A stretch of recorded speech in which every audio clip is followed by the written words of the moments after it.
And stuff you should know, listeners, get 10% off your first month. United States, spiritualism was popular. It was booming, but it was more.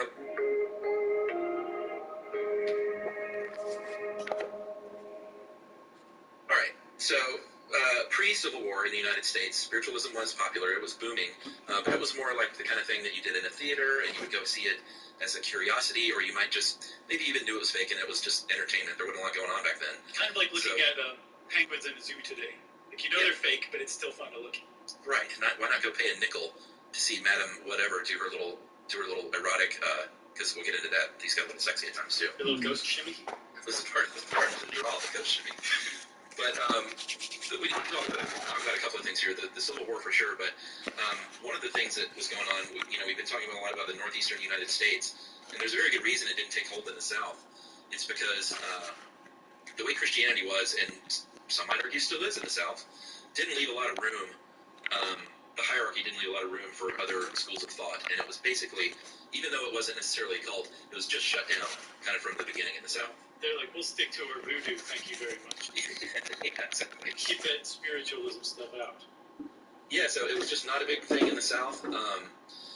The mediums at the time would move off the stage sometimes and have these private seances. Oh, yeah.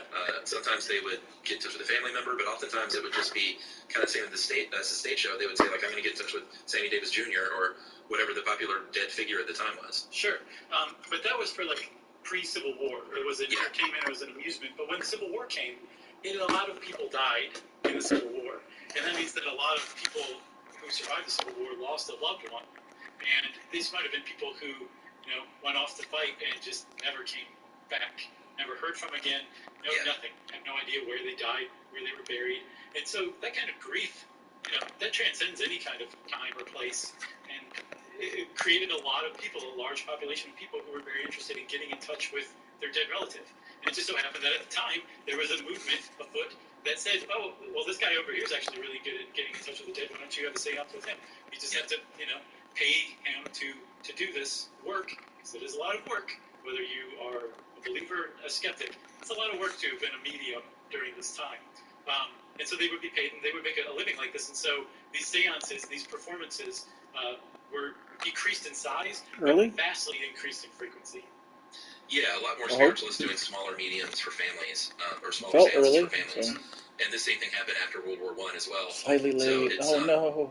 It's kind of all fun and games until it gets to this level. If it's a big keep forgetting show, this one's going to be a little go pay your money and less get entertained for an hour. talkback. When you are taking people's money who have lost loved ones in battle, then that's when it gets kind of really ugly, if you ask me. Right, and that's where I think a lot of the genuine skeptics who beat this kind of stuff to a pulp, that's the place that they're coming from.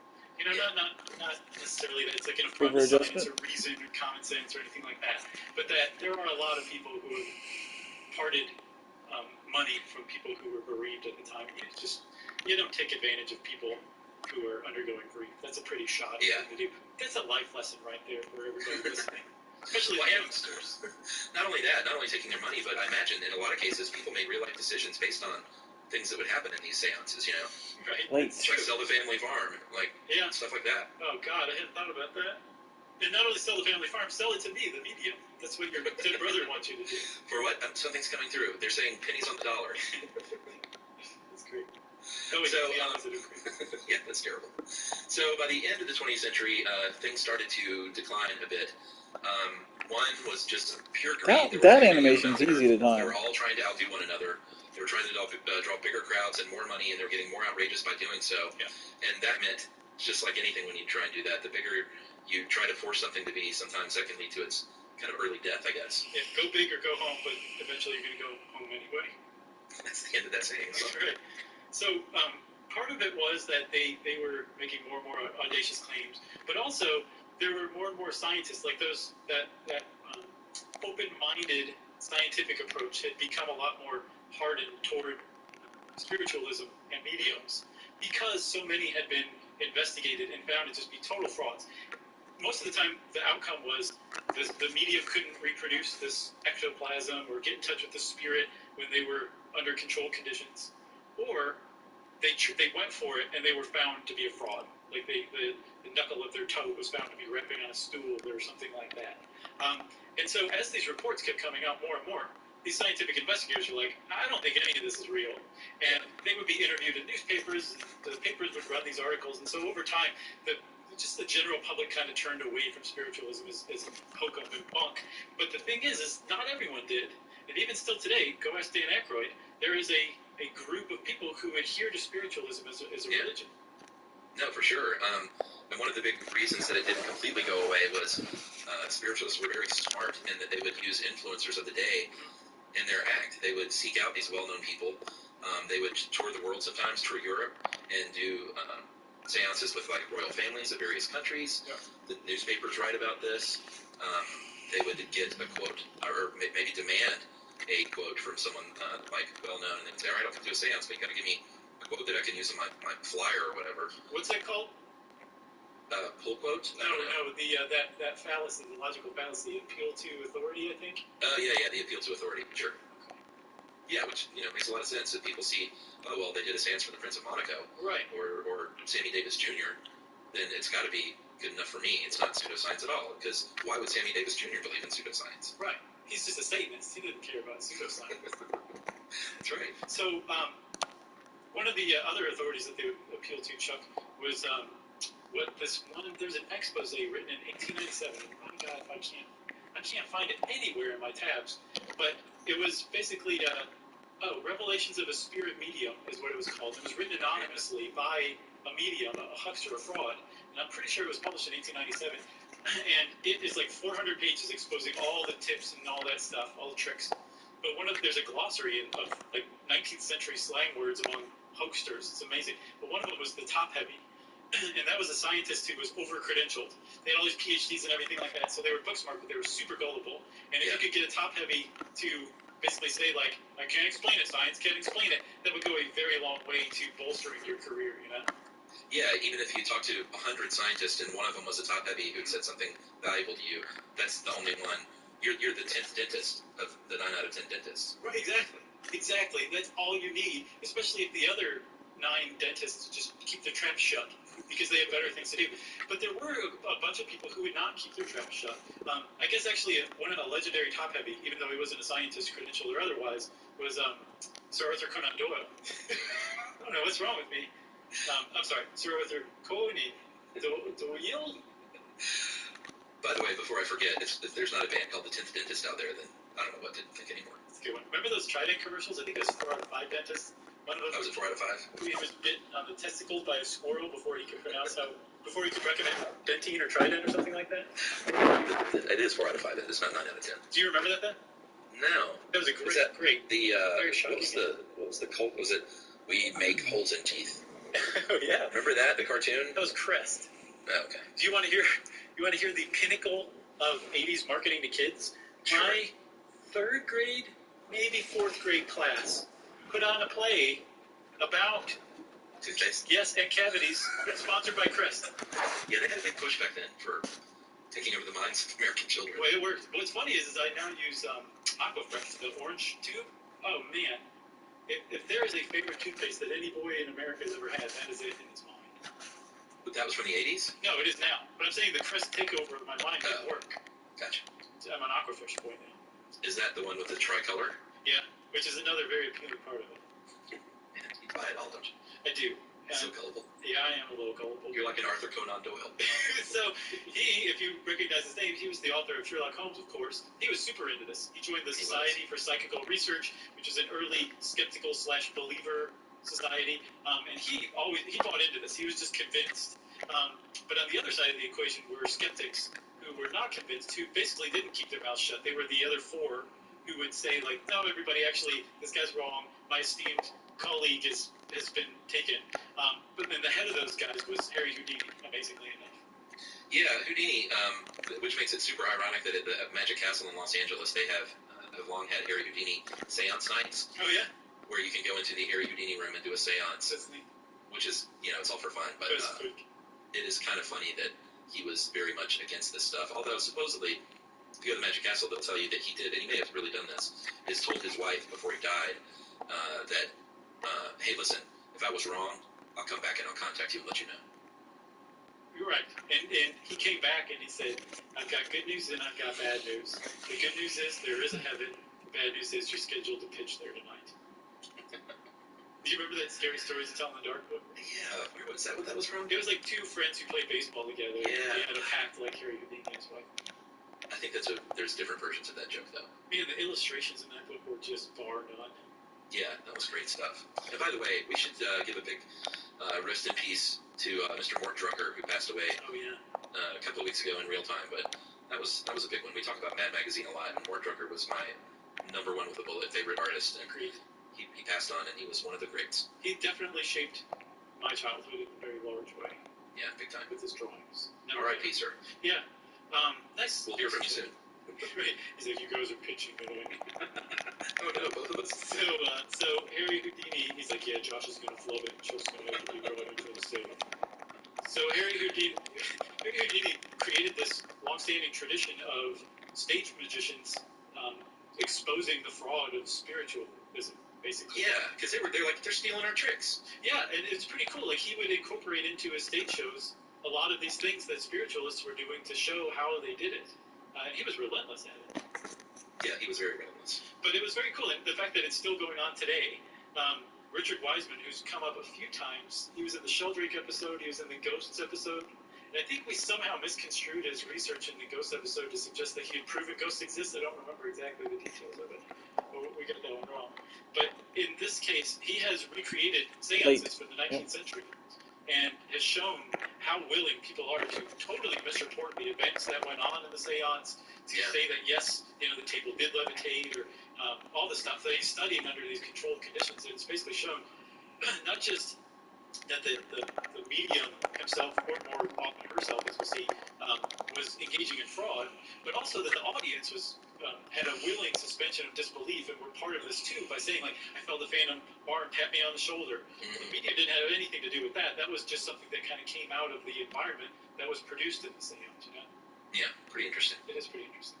So we'll finish up here with this. I thought this was very interesting, actually. The social implications of this. Not all of them, a lot of these spiritualists were women in the 19th century. For some practical reasons, they could wear these long dresses that could hide talented toe knuckles. They would not, because of the time, they wouldn't get searched too closely, obviously, because you wouldn't do that if you were a scientist trying to examine whether or not a spiritualist was real or not. And that led to, there were men for sure, but that led to this kind of interesting side note. One is that women could make their own money, and so it's easy to poo-poo something like this, but I'm sure those Fox sisters made a lot more dough than they ever could have as, doing anything else offered and available to them at the time. Sure. So that's a good thing. They gave them some agency, but there was no coincidence that sometimes the voice from the other side would champion sort of progressive views, because this turned out to be a chance to sort of reshape policy in a way. If you were a woman and you were a spiritualist, it would be very easy to say, they're saying that I'm getting there. Just gotta learn not, all the haunt you all. And that kind of ended up happening in some ways. animations over again. But I mean, just the base animations that are already completely natural because of using Wade's base. It's gonna keep my percentage up there while I do learn it. If I like it, that's the question. Is it gonna pair up nicely?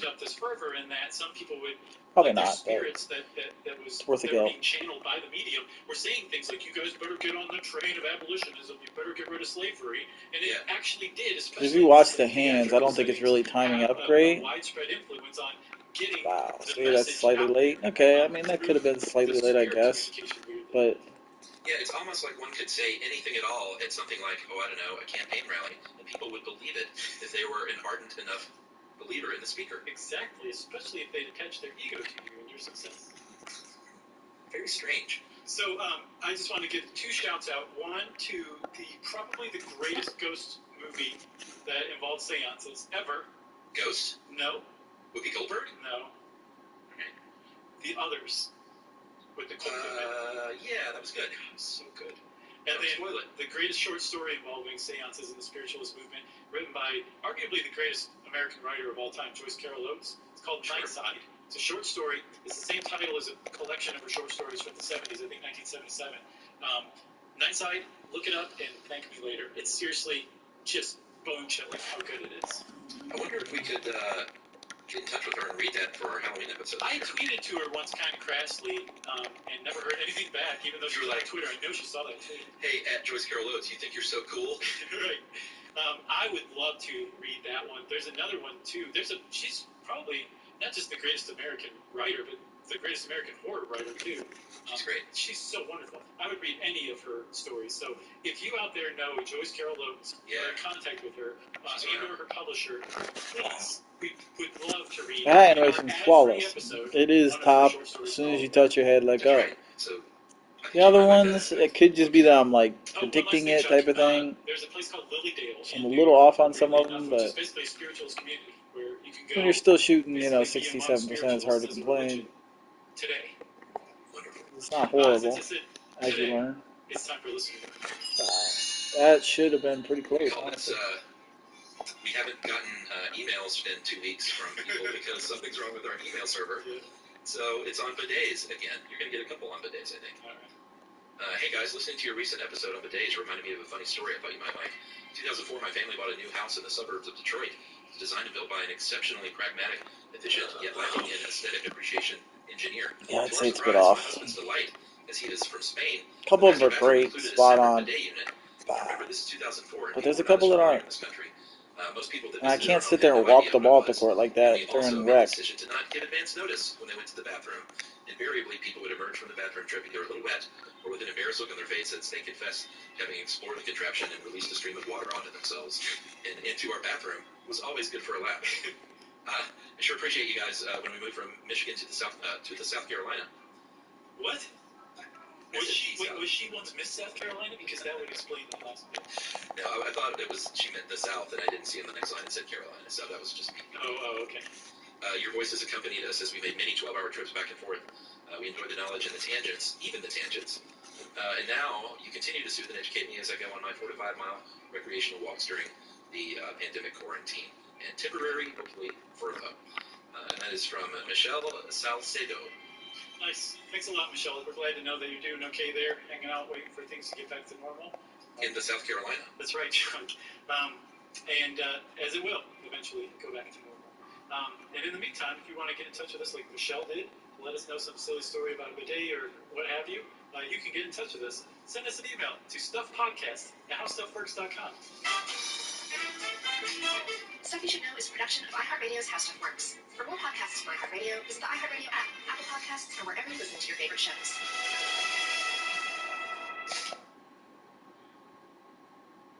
Hey friends, this year getting a head start on the holidays doesn't mean just putting up your lights before Thanksgiving.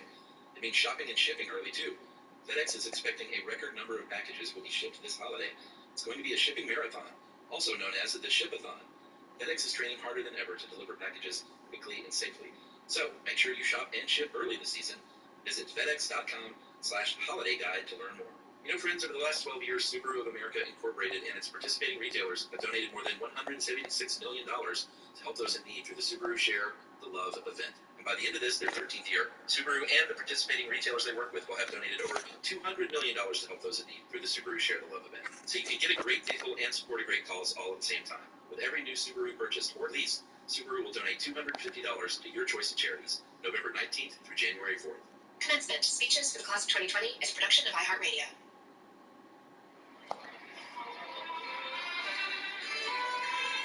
Class of 2020. Parents.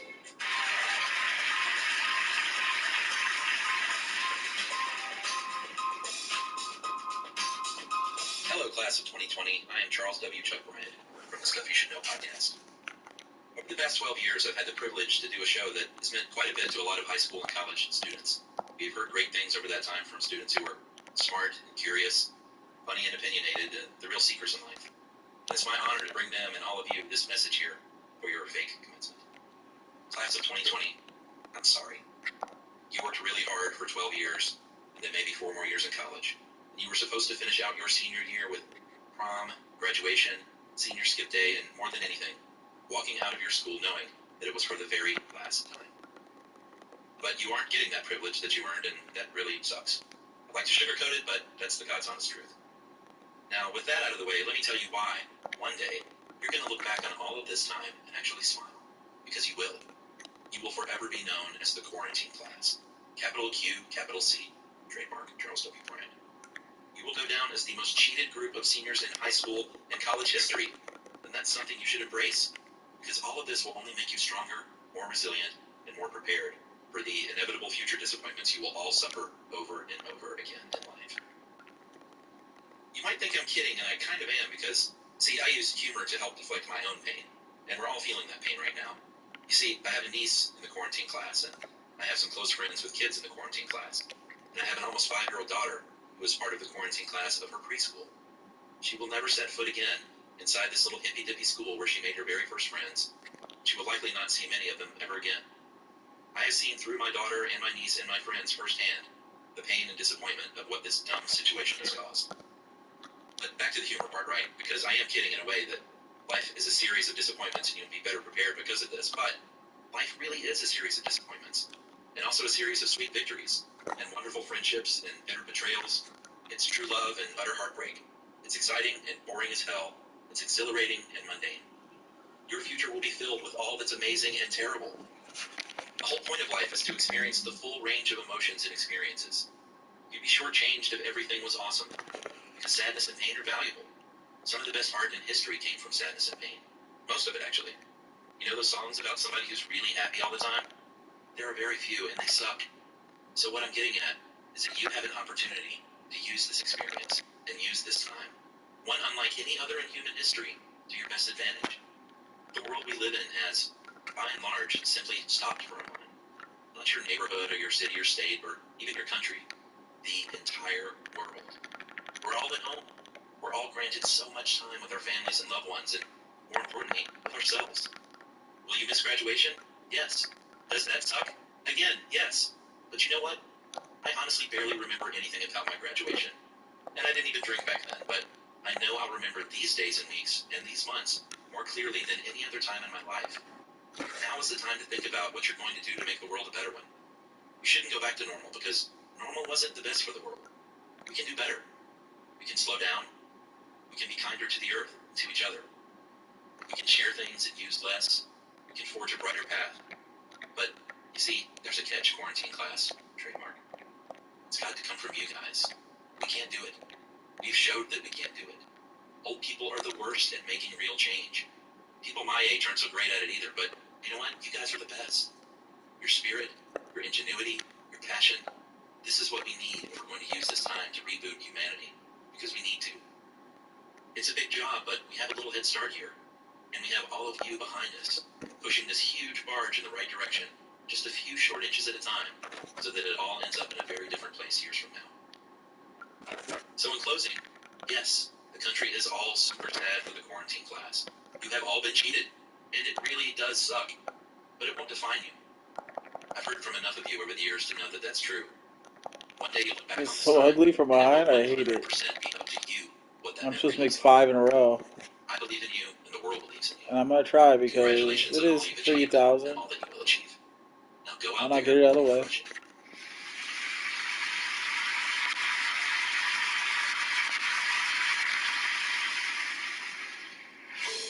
You can find a collection of incredible commencement addresses from all your favorite speakers at the Commencement Podcast on iHeartRadio. This episode is helping businesses manage customer questions with Watson. Or how fire actually works is much more complicated and very, very cool. So give it a listen, why don't you? Welcome to Stuff You Should Know, a production of iHeartRadio's How Stuff Works. Hey, and welcome to the podcast. I'm Josh Clark. With me, as always, is Charles W. Chuck Bryant. Ta-da! And this is Stuff You Should Know. Josh, will you let me stand next to your fire? Sure. Come over here. Right now. Okay, sorry. 3, What is this over here? Isn't it? I'm feverish. It's smoky. 4, I feel like there's chemical reactions taking place before my very eyes. There are. That's why there's fire. And fire is nothing if not a chemical reaction. Okay. Uh, It's easier to green head on, I guess. Okay. Have you 6. heard of the Wyckoff Hotel? Yeah, but That's for what rings reason? bells. Born and raised here. Yeah. I hit it. Ellis Hotel? Was that the hotel fire? Yeah. Yeah. You know that it's now an Ellis Hotel. It's Yeah. at the corner of Peachtree and Ellis. Yeah. Nice refurbished hotel. Back in 1946, it was called the Wyckoff Hotel, and it was the site of the most disastrous, casualty-wise, hotel fire in U.S. history. Yeah. In December 1946, 119 people died. Right here in Atlanta. Yep. Very sad. 44, just under 44 years later, in Las Vegas, Nevada, the MGM Grand had a hotel fire. Oh yeah. 85 people died. Do you remember the MGM fire? No. MGM Grand fire? Oh, it was a big deal. Not at all. I'm surprised because I kind of remember like seeing footage of that. When was this? 1980.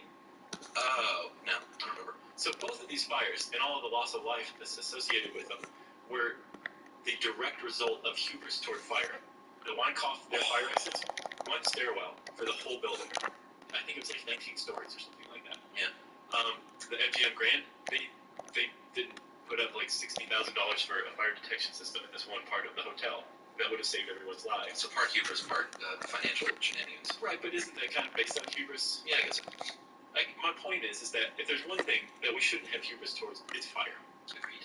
We think we might control fire, thanks to Prometheus being given it by the gods. Yeah. But fire controls us when it really comes down to it. That's right. You got to face off in tete-a-tete with fire. You're gonna lose, buddy, because you're combustible. Yeah. So also we should say here, this fire is it should be a prequel to how wildfires work. Yeah.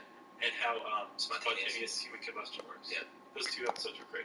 Agreed. This will seal up our triumvirate. Now we're going to explain how fire works. That animation's great. It's just not easy to get. Fire Yes. Does kill more people than any other force of nature. I couldn't find that, any source for that. But I was searching for it, and it brought up like a handful of plagiarized versions of this article on the internet. Oh, really? Yeah. Those are always fun. Especially when it's your own. This one's not mine. This is Tom Harris. Tom Harris. But I do have some stats in the U.S. at least in 2010 for residential building fires. Over 2,500 people died that year, and that's sort of in the wheelhouse. It fluctuates between 2,200 and about 3,200 a year for building fires. Wow. Cooking is far and away the leading cause of building fire, and arson is number 2. Huh. Which I would have thought like falling asleep with a cigarette would be above arson. And in total, 2009, and I guess this counts like any kind of fire, in the U.S., there were close to 3,400 deaths. See, now from that angle, it gave me a different animation. That's a lot. From just passing from that angle instead of the corner. That's going to be the issue. In the U.S. every year. I think you're right. Yes. This is 1 or 2 people falling in to kill away from getting too close. Have you seen that footage of that scientist going, who's collecting some sort of, I guess, magma from an active volcano in Hawaii? And it was really nerve-wracking because he goes up, takes the samples climbing up the rim, and climbs back down, and right when he steps away from it, the magma comes up over the rim exactly where he'd just been climbing. Wow. Like 5 minutes before. And so it would have, like, just completely disintegrated him, I imagine. What did he say? I don't know. Is he like, holy crap, did you see that? Well, the guy who was filming it was, like, narrating, like, hurry up, get out of there, this is so stupid. Jeez. Yeah, it's very cool. I don't know what you'd search, but it's up there on the internet somewhere. Search Wakoni Woo, and that should do it. So, Chuck, the Greeks thought that fire was one of the 4 elements: earth, water, wind, and fire. Earth, wind, and fire. So water and Nash. And Young. Right. Silly Greeks. The reason why that doesn't really hold up is because earth, fire, air, these are elements. Yeah. They're matter. Yeah, they're made up of atoms. Fire is the physical manifestation of matter changing form. Yeah. It's pretty cool. Like when you think of it that way. We're going to describe how this happens. All right, I can tackle some of this. Chemistry is not my forte, but it is a chemical reaction at its core between oxygen and fuel, which, let's talk about like a campfire. Yeah, let's go with wood. A wood fire is probably the easiest way to describe it. Yeah. But the wood is the fuel. The wood is the fuel. Oxygen's found in the air. That's right. But for these things to make fire, they have something called combustion. Yeah. Which means you're going to have some sort of a spark. Well, actually, not always. Because as we find out, some things can combust without a spark. Yeah. If they get hot enough. Like the heat is just so intense that it doesn't need a spark, right? Yeah, but for wood, you have to get it up to its ignition temperature, which is about 300 degrees Fahrenheit. 150 degrees Celsius. Yeah. Which is where you're going to start seeing some smoke, because that is cellulose burning away. And it just occurred to me reading this today, like, where there's smoke, there's fire. Not true. Yeah. Because things can smoke without there being a fire. Yeah, actually a byproduct of fire. You know? Doesn't smoke. So I guess in order to, if you're one of the people that now says bottom of the totem pole, or instead of top of the totem pole, then we can further reinforce this obnoxious quality by encouraging you to say, where there's smoke, there is ignition temperature of a combustible fuel. There's volatile gases. It's nice. Pretty good, Chuck. All right, thanks. So yeah, heat decomposes fuel. We'll just say wood. In the case of wood specifically, it decomposes the volatile gases contained in the solid matter, right? So these volatile gases start to heat up themselves, and while they're doing that, the cellulose, the solid stuff, is decomposing and turning into what's called char. Yeah, I got a little thing that's cellulose real quick here, and then you can just take it home. No, man. Because that's where I get confused. I'm confused too. Cellulose, about 50% of wood is cellulose, and that's what that's where you make paper. That's what you make paper from. That's what you make cellulosic ethanol from too. And it's what you make cellophane out of.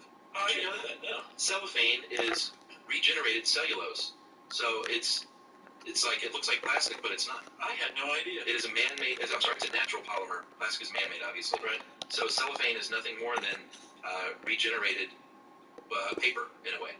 Wow. Like they add some other stuff to it, but that's why it's biodegradable. And I always wonder why. Like supposedly cellophane is biodegradable. It's like that's impossible. It's plastic, but it's not plastic. Yeah, there's this old cellophane ad from like the 50s maybe, and it's like good things come in twos, and it's like this pair of twins wrapped in cellophane. And they're just kind of looking around, but wow. Yeah, you can imagine they only have it in for a few seconds before they snap the picture. Awesome. I did not know that about cellophane. Back to the podcast right there. I don't know about that. Hats off to you. All right, back to Oh John. no, I know what the back to the podcast is. You gonna save it for when it comes? We're gonna save it. Okay.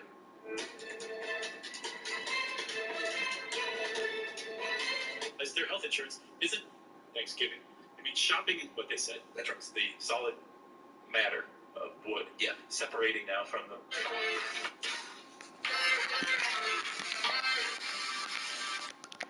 Okay, so you got the cellulose, the solid matter of wood. Yeah. Separating now from the volatile gases. Yes. That are starting to lift off. That's smoke, right? Yes. Okay. The wood, the solid matter, is starting to turn into char, and that is basically if you burn wood, if you heat it up, and you separate the gases, which are the smoke, what remains is carbon. Yes. And what charcoal is charred wood that's had the volatile gases burned out of it, which is why when you have a charcoal fire, you don't have smoke.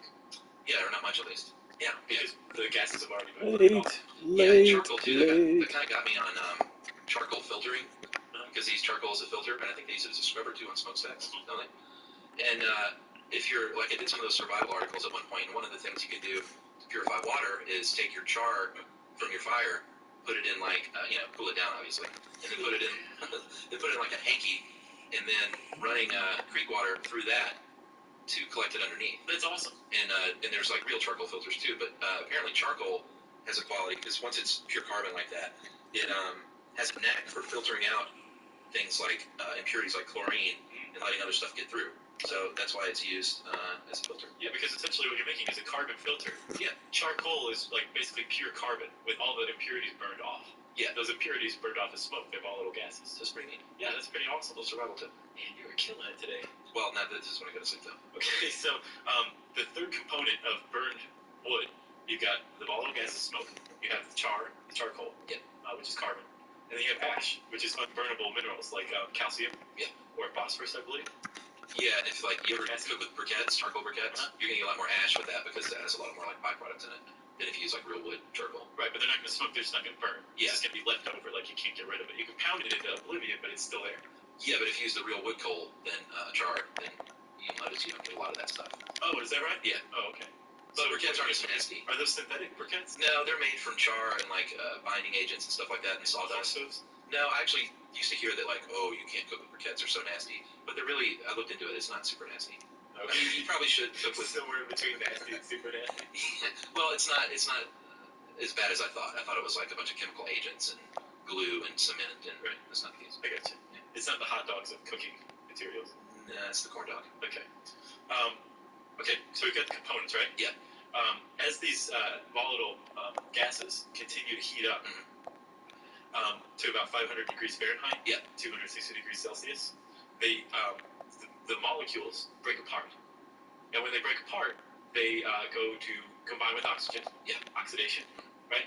And the same thing happens with the carbon in the wood, but this takes place much more slowly. Yeah. But one of the stars of this chemical reaction, this change of breaking down of these molecules and then the recombining into other things like carbon dioxide, carbon monoxide, water. Mm-hmm. Isn't that weird that fire produces water? I know.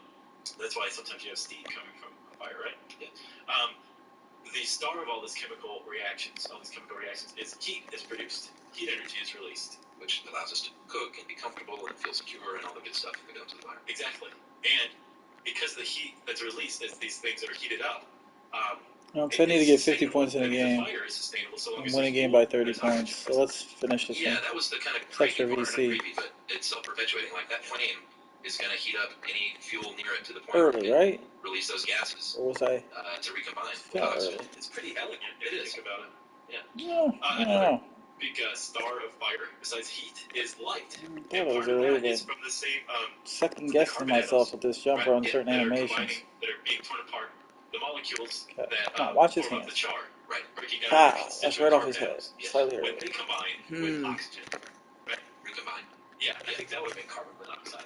But as they change, their electrons will go up in energy level, will change orbit. When they come back down, they release some of that energy that they have, and they release it in the form of photons. They produce light. Right. And Incandescence, right? yeah, it's heat-producing light, like we talked about bioluminescence, where basically you heat up a filament in a light bulb and it glows. That's the same thing with fire. But then that one's dead on. That's fucking crazy. And depending on the Because temperature, I held the ball for a different second. colored Catch and shoot is the problem, Yeah, and that's what I need to You work. remember the Bunsen burners back in chemistry class? Yeah. And how the Bunsen burners have little slots on the side that you can vary the amount of like oxygen getting in there? You know, there's the little flickering orange flame of a Bunsen burner. If you let a lot more oxygen in, it's going to be more hot. Well, and that's when it's going to be that blue jet. The same as when you see like a jet plane, like right next to where the flame comes out, it's going to be like really blue, and then it gets more orange and yellow. You know, like the Batmobile. Yeah. You know what I'm saying? I know exactly. The original Batmobile. No, we've seen a bunch of Batmobiles recently. Yeah. There's a documentary about the Batmobile. Oh, really? Yeah. That's why all those were there for a Comic-Con. Okay. We had you mean on your picture taken with it? With which one? The new one? The tumbler. That's what they call the new one. Is it? Yeah, the crystal one is called the tumbler. Yes, the crystal one. Yeah, it's awesome. That's pretty cool. The reason why the blue one happens to be a different color and hotter is because there's more energy being released. That's right. The lower energy and slightly less hot part of the flame that glows orange-yellow is at the top. And the reason a flame is pointed, this is pretty awesome. Not the fact of the podcast? The space part is. Oh, okay. I think. All right, go ahead then. So a flame is pointed and it burns upward because the gases that are burning, what you're burning right there are volatile gases that are being burned off, right? Mm-hmm. As they burn, they're hotter, but they're also less dense, and they're moving upward toward the less dense air above it, which causes it to be pointed. But if you were to light, you take it for granted, but it's kind of cool to know how that works. Yeah, that's why it always burns upward. Yeah, it tends to burn upward. No, it always does. Always burns upward. Yeah. And that's also why it's pointed too, because the air around it is dense and it's pushing it in. Yeah, right. Pretty awesome. But if you were to light a fire in zero gravity, it would burn as a spear. I want to see this. I do too. I mean, can it be done? If we go into zero gravity, sure. Yeah, but I mean, they have zero gravity environments. Do they attack? Surely someone has started a fire in one of those just to see this. I think it's a really bad thing if a fire starts in a zero gravity environment. I guess so. I just gotta think that someone's tried this. I'm sure there's video of it on YouTube. No, there's probably a good reason why it's right. Some heat dummies. Don't you understand that when you start a fire in zero gravity, that we all die? That's right.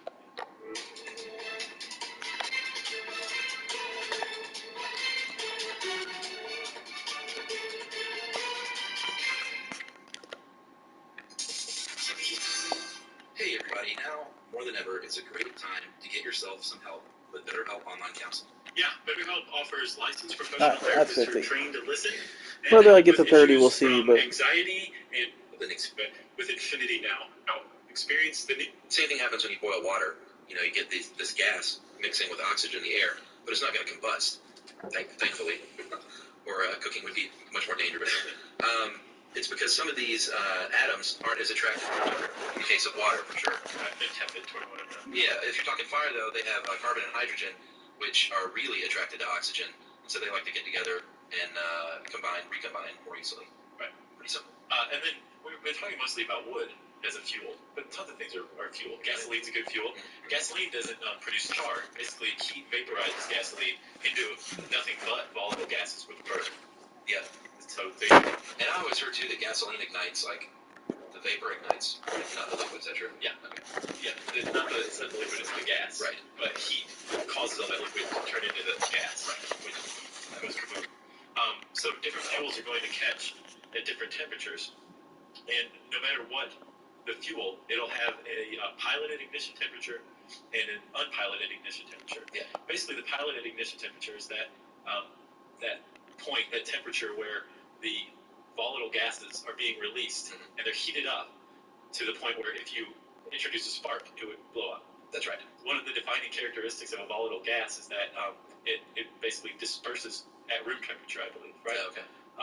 So at some point, introducing a spark is going to set that off at some temperature. Right. Which I guess means that, like, if you have gasoline cooled to enough of a temperature, just lighting a match next to it won't set off the gas. I don't know if this is a question we should be raising to, like, Seriously. the general audience. Don't try this. I'm curious, though. We'll have to check that out. Yeah. But the unpiloted ignition temperature is basically when something gets hit by lightning and the heat is so intense that there's no need for a spark. It just heats it up to the point where now it's on fire, where it combusts. Yeah, right. Pretty cool. And I tried to get to the origin of pilot, like a pilot light, which is the same thing, I guess. Right. I couldn't find it. I don't know where that came from. Because, yeah, think about it. You've got the gas burning and it's glowing. Yeah. They just hit the spark and then bam, you just ignited the gas. So it's at the piloted ignition temperature in your hot water heater. But I'm sure someone knows the answer to that, so if you do, send it in. We're raising a lot of questions at this moment. And giving some answers. The shape, and by shape usually they mean like surface area. Yeah. A fuel affects how efficiently it burns and how easily it burns too.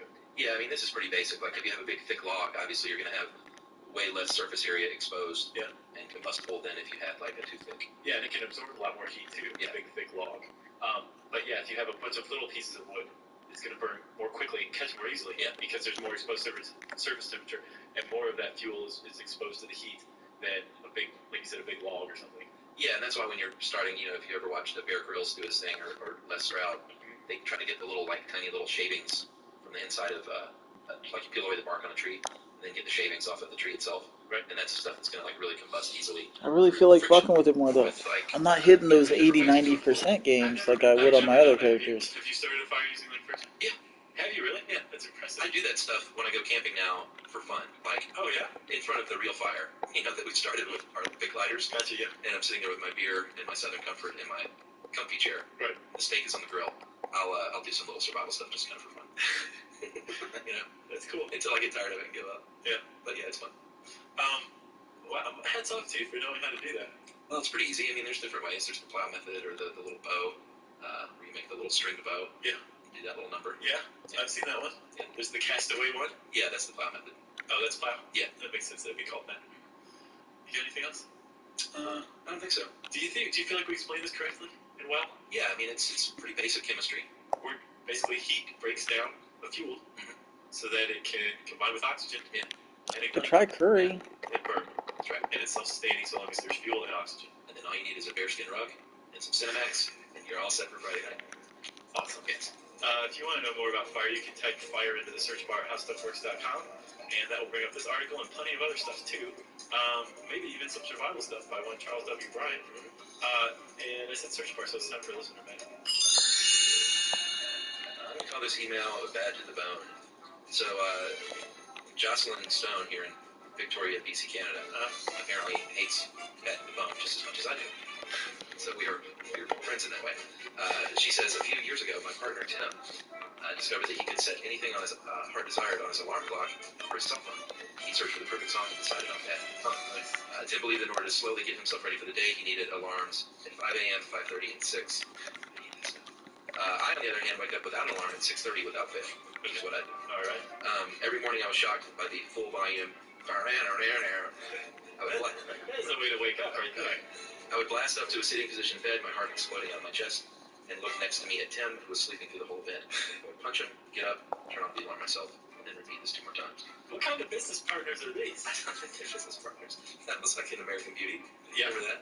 Oh, yeah. It's like, I'd like you to meet my partner. He's like, oh, what line of work you guys? That was a Quantum Leap meeting Lone Star, huh?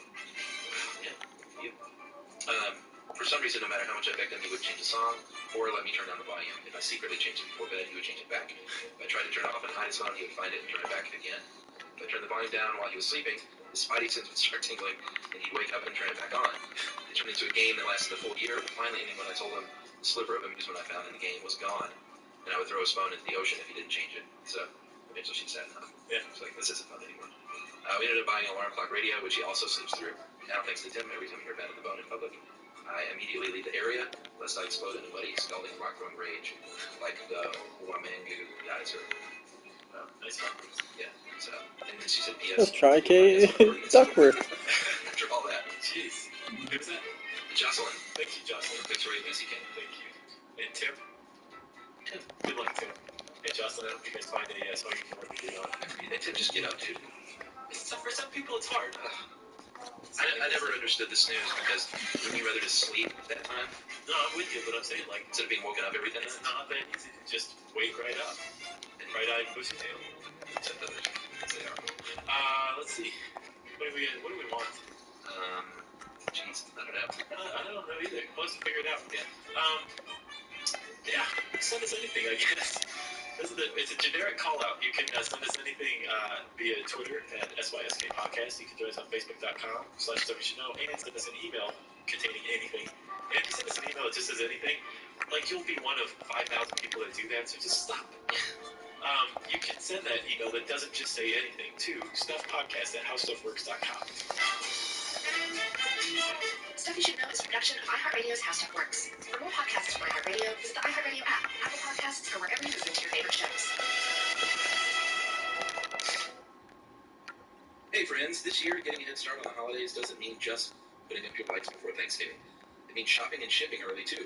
FedEx is expecting a record number of packages will be shipped this holiday. It's going to be a shipping marathon, also known as the Shipathon. FedEx is training harder than ever to deliver packages quickly and safely. So make sure you shop and ship early this season. Visit FedEx.com/holiday guide to learn more. It's pretty easy these days to feel disconnected. We're pulled in so many different directions, and that can leave us feeling incredibly fragmented. But together, we can grow more connected to ourselves and to each other. And that is what my new podcast is all about, coming home to our wholeness. Listen and follow Holy Human with me, Leanne Rhymes, on the iHeartRadio app, Apple Podcasts, or wherever you listen to podcasts.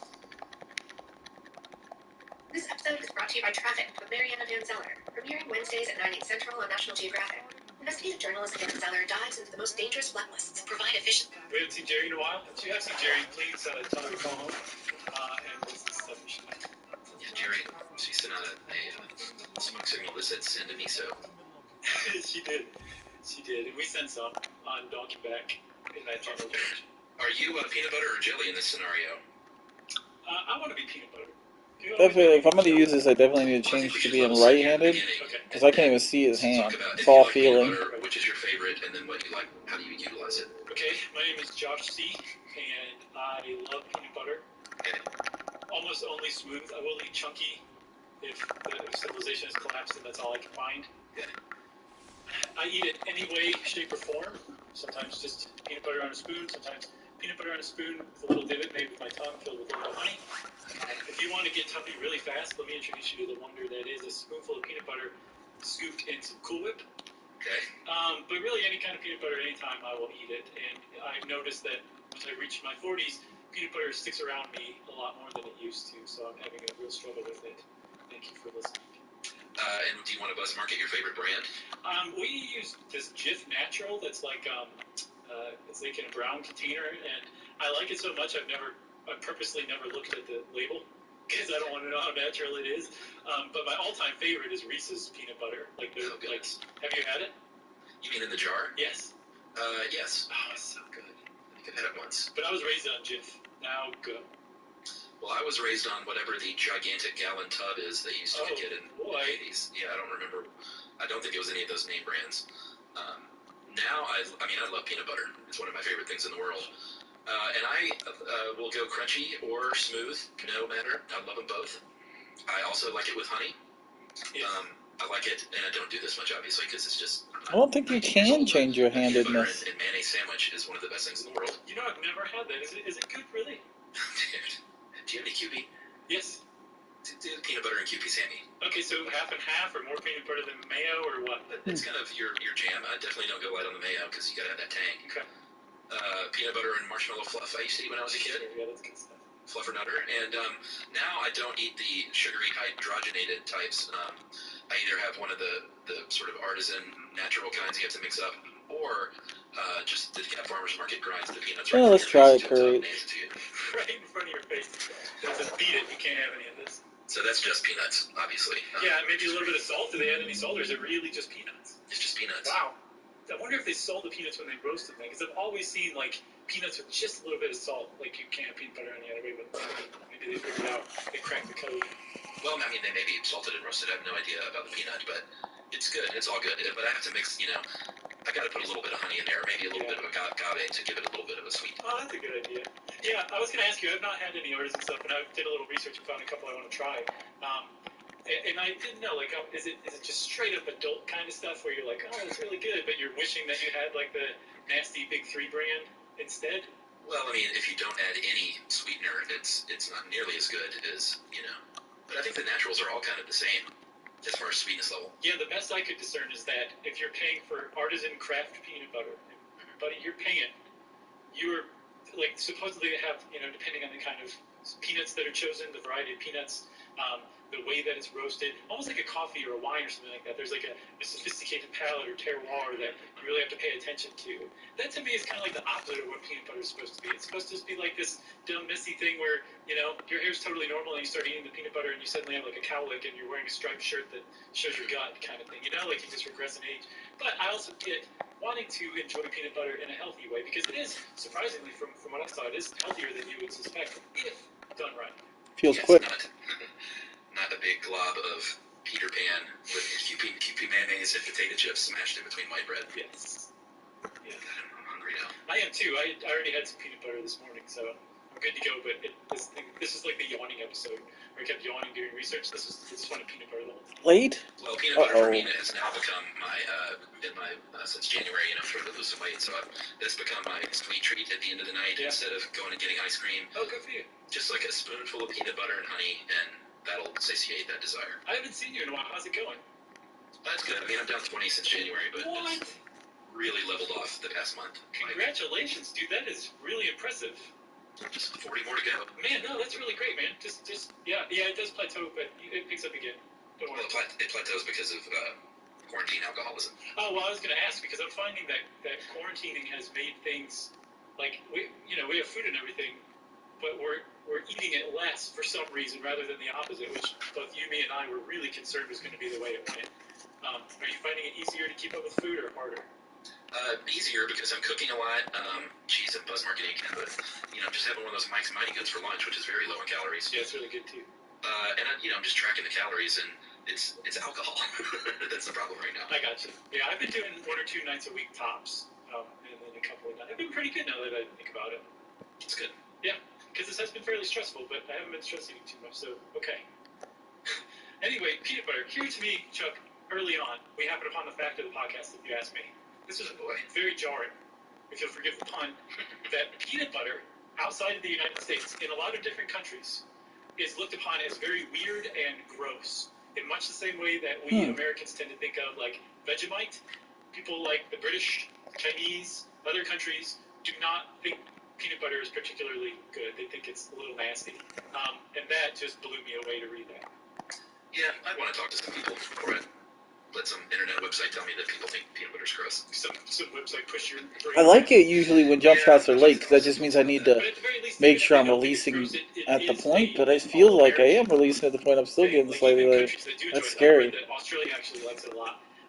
It's an American concoction. So much so that, like, it might be the most American concoction there is, to tell you the truth. Yeah, I mean, you make a good It's point. late again. That mac and cheese came from Europe, hot dogs came from Europe. Sort of hamburgers, even though I would argue that the hamburger as we know it is pretty American. Sure.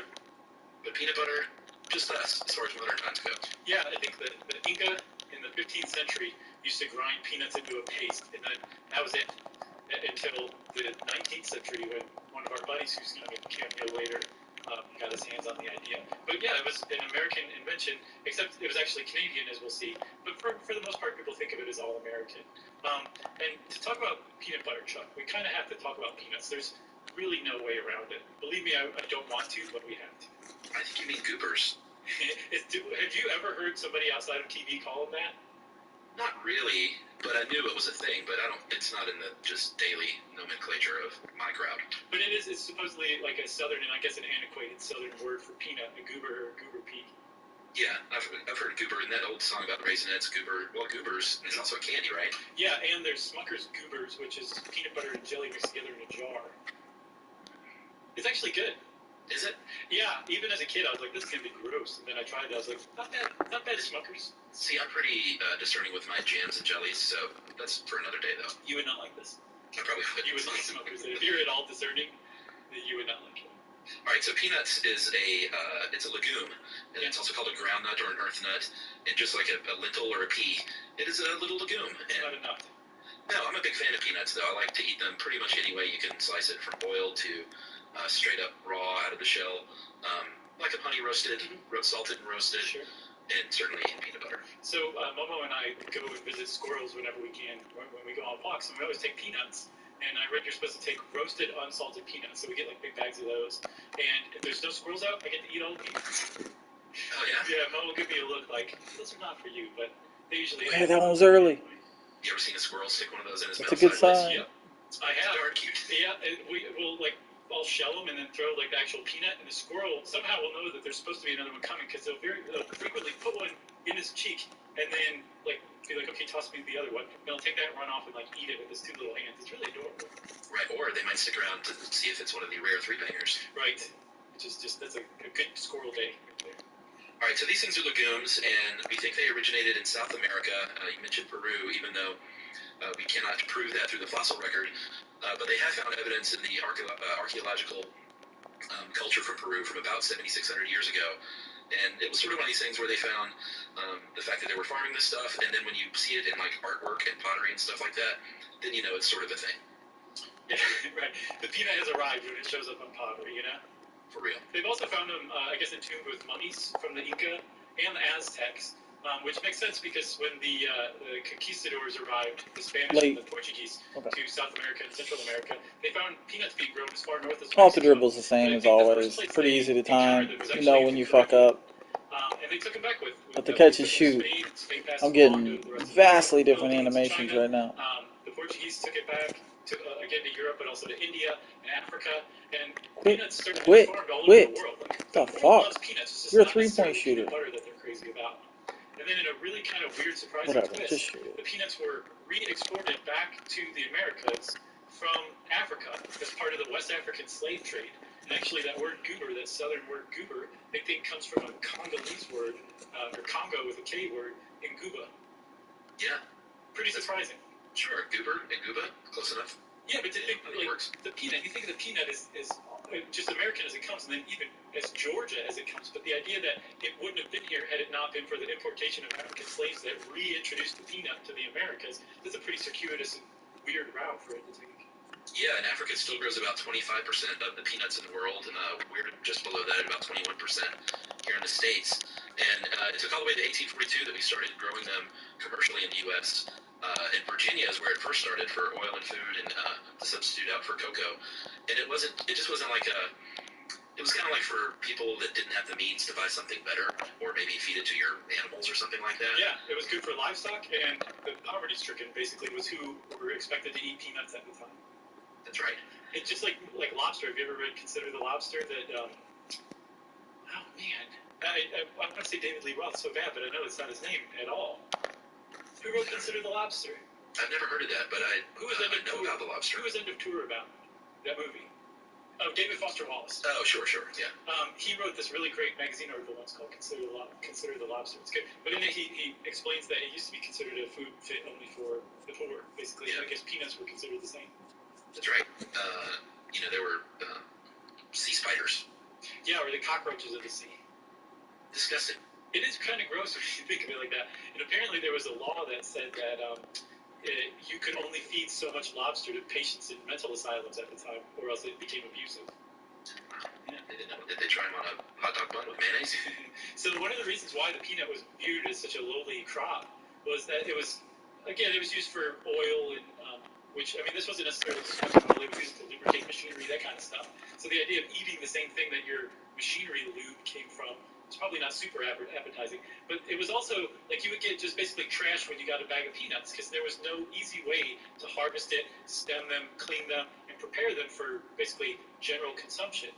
So, again, you could just dump it into a trough and feed it to your livestock, or you could spend a lot of time trying to separate it, or you could just be like, I'm not messing with this. And for a long time, they didn't mess with it, actually. Yeah, when the Civil War happened, the Union soldiers got their hands on some of our southern peanuts, and they said these are delicious. And both armies ate a lot of peanuts. And then when the circus rolled around with B.T. Barnum, Hugh Jackman, they started selling peanuts there, hot roasted peanuts. And especially in the cheap seats, they become known as the peanut gallery. That's where that phrase came from, which is kind of interesting. Yeah, because apparently if they didn't like what they saw, they would toss their peanuts that they were eating at the stage. So that's where peanut gallery came from. Yeah, and then you've got them on the street corners. You've got them at baseball games. Peanuts are starting to get a little traction as a snack, but they were still not. It was still hard to get like really good quality peanuts because, like you said, the way they were being harvested at the time by hand, it was just tough to do. And then, so two African Americans around the turn of the last century stepped up and basically said, we're going to make the peanut what it is today. So one, obviously, was George Washington Carver, who's known as basically the father of the peanut, who actually, contrary to popular belief, did not invent peanut butter, but he did come up with more than 300 different ways to use the peanut. And I never realized like why he was so bonkers for peanuts. But one of the reasons he was trying to make the peanut or establish it as a prominent crop was because the South had depleted its soil so badly from growing cotton for so long. And then, at the worst of this, there was a boll weevil outbreak that just ruined the rest of the cotton crop. So the South really needed something to replace cotton. And George Washington Carver helped introduce and popularize peanuts and say, not only can you eat these things, look at all this other stuff you can make out of them. That's right. And there was another guy around the same time named Ben Hicks, Mr. Benjamin Hicks. He was from Virginia, and which we already talked about being a big peanut state. And he invented a gas-powered machine for cleaning and stemming these things. He got it patented. Like a lot of, well, it still goes on, I guess, with the little guy and their patents. Big Farm came around, and a farm equipment company challenged him. He actually had to go to court, but won the case in 1901. And this picker was a big, big deal in modernizing peanut farming. And all of a sudden, you could get really good peanuts a lot quicker. It doesn't take as many hands or man hours or person hours. And the demand for peanuts, for oil, for eating them, and peanut butter and candy all just kind of went through the roof at that point. Yeah. Because you could get your hands on good peanuts. They were widely available, and they were just delicious. Everyone saw finally how great peanuts are. But not peanut butter yet. And I propose, Charles, that we take a break and come back and really dig into the peanut butter. Let's do it. Okay. My only issue is that I think it's going to speed up a bit online. Did Matt. That's usually things. Nostradamus. Marcellus, peanut butter white. But But that's my only concern. it was It's going to actually speed up when a we Canadian get online. who they think And it's already kind of like the actual inventor of right on the modern peanut butter. border of being A guy perfect. who Like, I'd it's never heard not of quite before. His perfect. name was It's actually, Marcellus believe it or Gilmore not, Wallace. hand timing it ahead is slightly late on most of the animations right now. Gilmore, you just Wow. can't say the name Marcellus. It's So you not almost have to Wallace anticipate it a somewhere. little bit. It really has become like peanut butter and jelly. But I'm liking that. I like that it's slightly paste late, peanuts in to be 1884, honest. which was described by him in his patent as Just makes you sit up and pay more attention. And consistency like that of butter, lard, or ointment. It sounds gross, but when you think about peanut butter, that's kind of about right. Yeah. He added sugar to stabilize it a little bit, and this was kind of like the first modern peanut butter that we think of as peanut butter. It sold for about 6 cents a pound, which is a pretty good price. Yeah, and from what I can tell just reading about it, if you tried it today, you'd be like, yeah, it's peanut butter. Whereas if you tried some of the other stuff, you'd be like, I mean, what's that artisan peanut butter? It's punished. Yeah. And the other stuff was first developed. So it's interesting to me that there's, in the first try, right out of the gate, the guy who invents peanut butter basically invents the modern version of it. And then it takes a big step backwards. Or sideways, I guess you could say, depending on your viewpoint, when our buddy Dr. John Harvey Kellogg comes along. And if you'll remember from the live show we did on the Kellogg brothers, he invented nut butters, and in particular peanut butter. He's considered one of the main inventors of peanut butter. Well, yeah, it was right up his alley because I think that might be my favorite live show we've done, actually. Oh, yeah? I think so. PR was my favorite. PR, you're going to say that. You did. Yeah, that's good. You did. I think those are my top two. What about Pintos, man? What about D.B. Cooper? Those might be the first four that I would name. What else have we done? Malls, bars. We did the secret one that is still supposedly on tour, but on hiatus right now. I think that's it. I think that's all. Well, I'm going to go with John Harvey Kellogg because he, if you listen to that one, he was very big on chewing food until it was the consistency of peanut butter, basically. And so peanut butter comes along, and he's like, well, this is perfect because you don't have to chew it like that. It's already like that. It'll just glide right through your system and come out as delicious peanut butter poop. Yeah, and it won't poison your entire body, and you won't have to spend any time in the electric light pad. That's great. Or the kneading machine. So, Dr. Kellogg creates basically what we would recognize today as the artisan version of peanut butter. It's just ground up peanuts that form a paste. And apparently that's just a natural thing that happens. Like if you put roasted peanuts in a food processor, it's going to turn like gritty and everything. But if you just keep going, it eventually reaches this point, this threshold, where that grit turns into this oily paste like peanut butter. Like Seems like I'm getting that a lot. Like Marcellus Wallace would call it. And that's basically what John Harvey Kellogg did and served at Battle Creek. But most of the people who would have been exposed to peanut butter would not have tried John Kellogg's because, you know, that sanitarium was really expensive. And it was for the wealthy, it was for celebrities.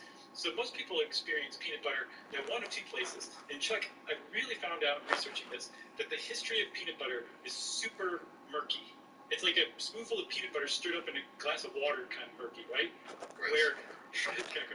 Where it's just not entirely clear who did what, when, whose contribution has been disproportionately mythologized. But from what I can tell, John Harvey Kellogg is definitely one of the fathers of peanut butter. Mr. Marcellus was one as well. And then it gets a little murkier after that. So much so that people say, well, I'm gonna start looking at it from the right side. St. Louis World's Fair. And then other people are like, no, that's way wrong. It made its debut at the 1893 Chicago World's Fair. And I can find good, credible sources that say either one.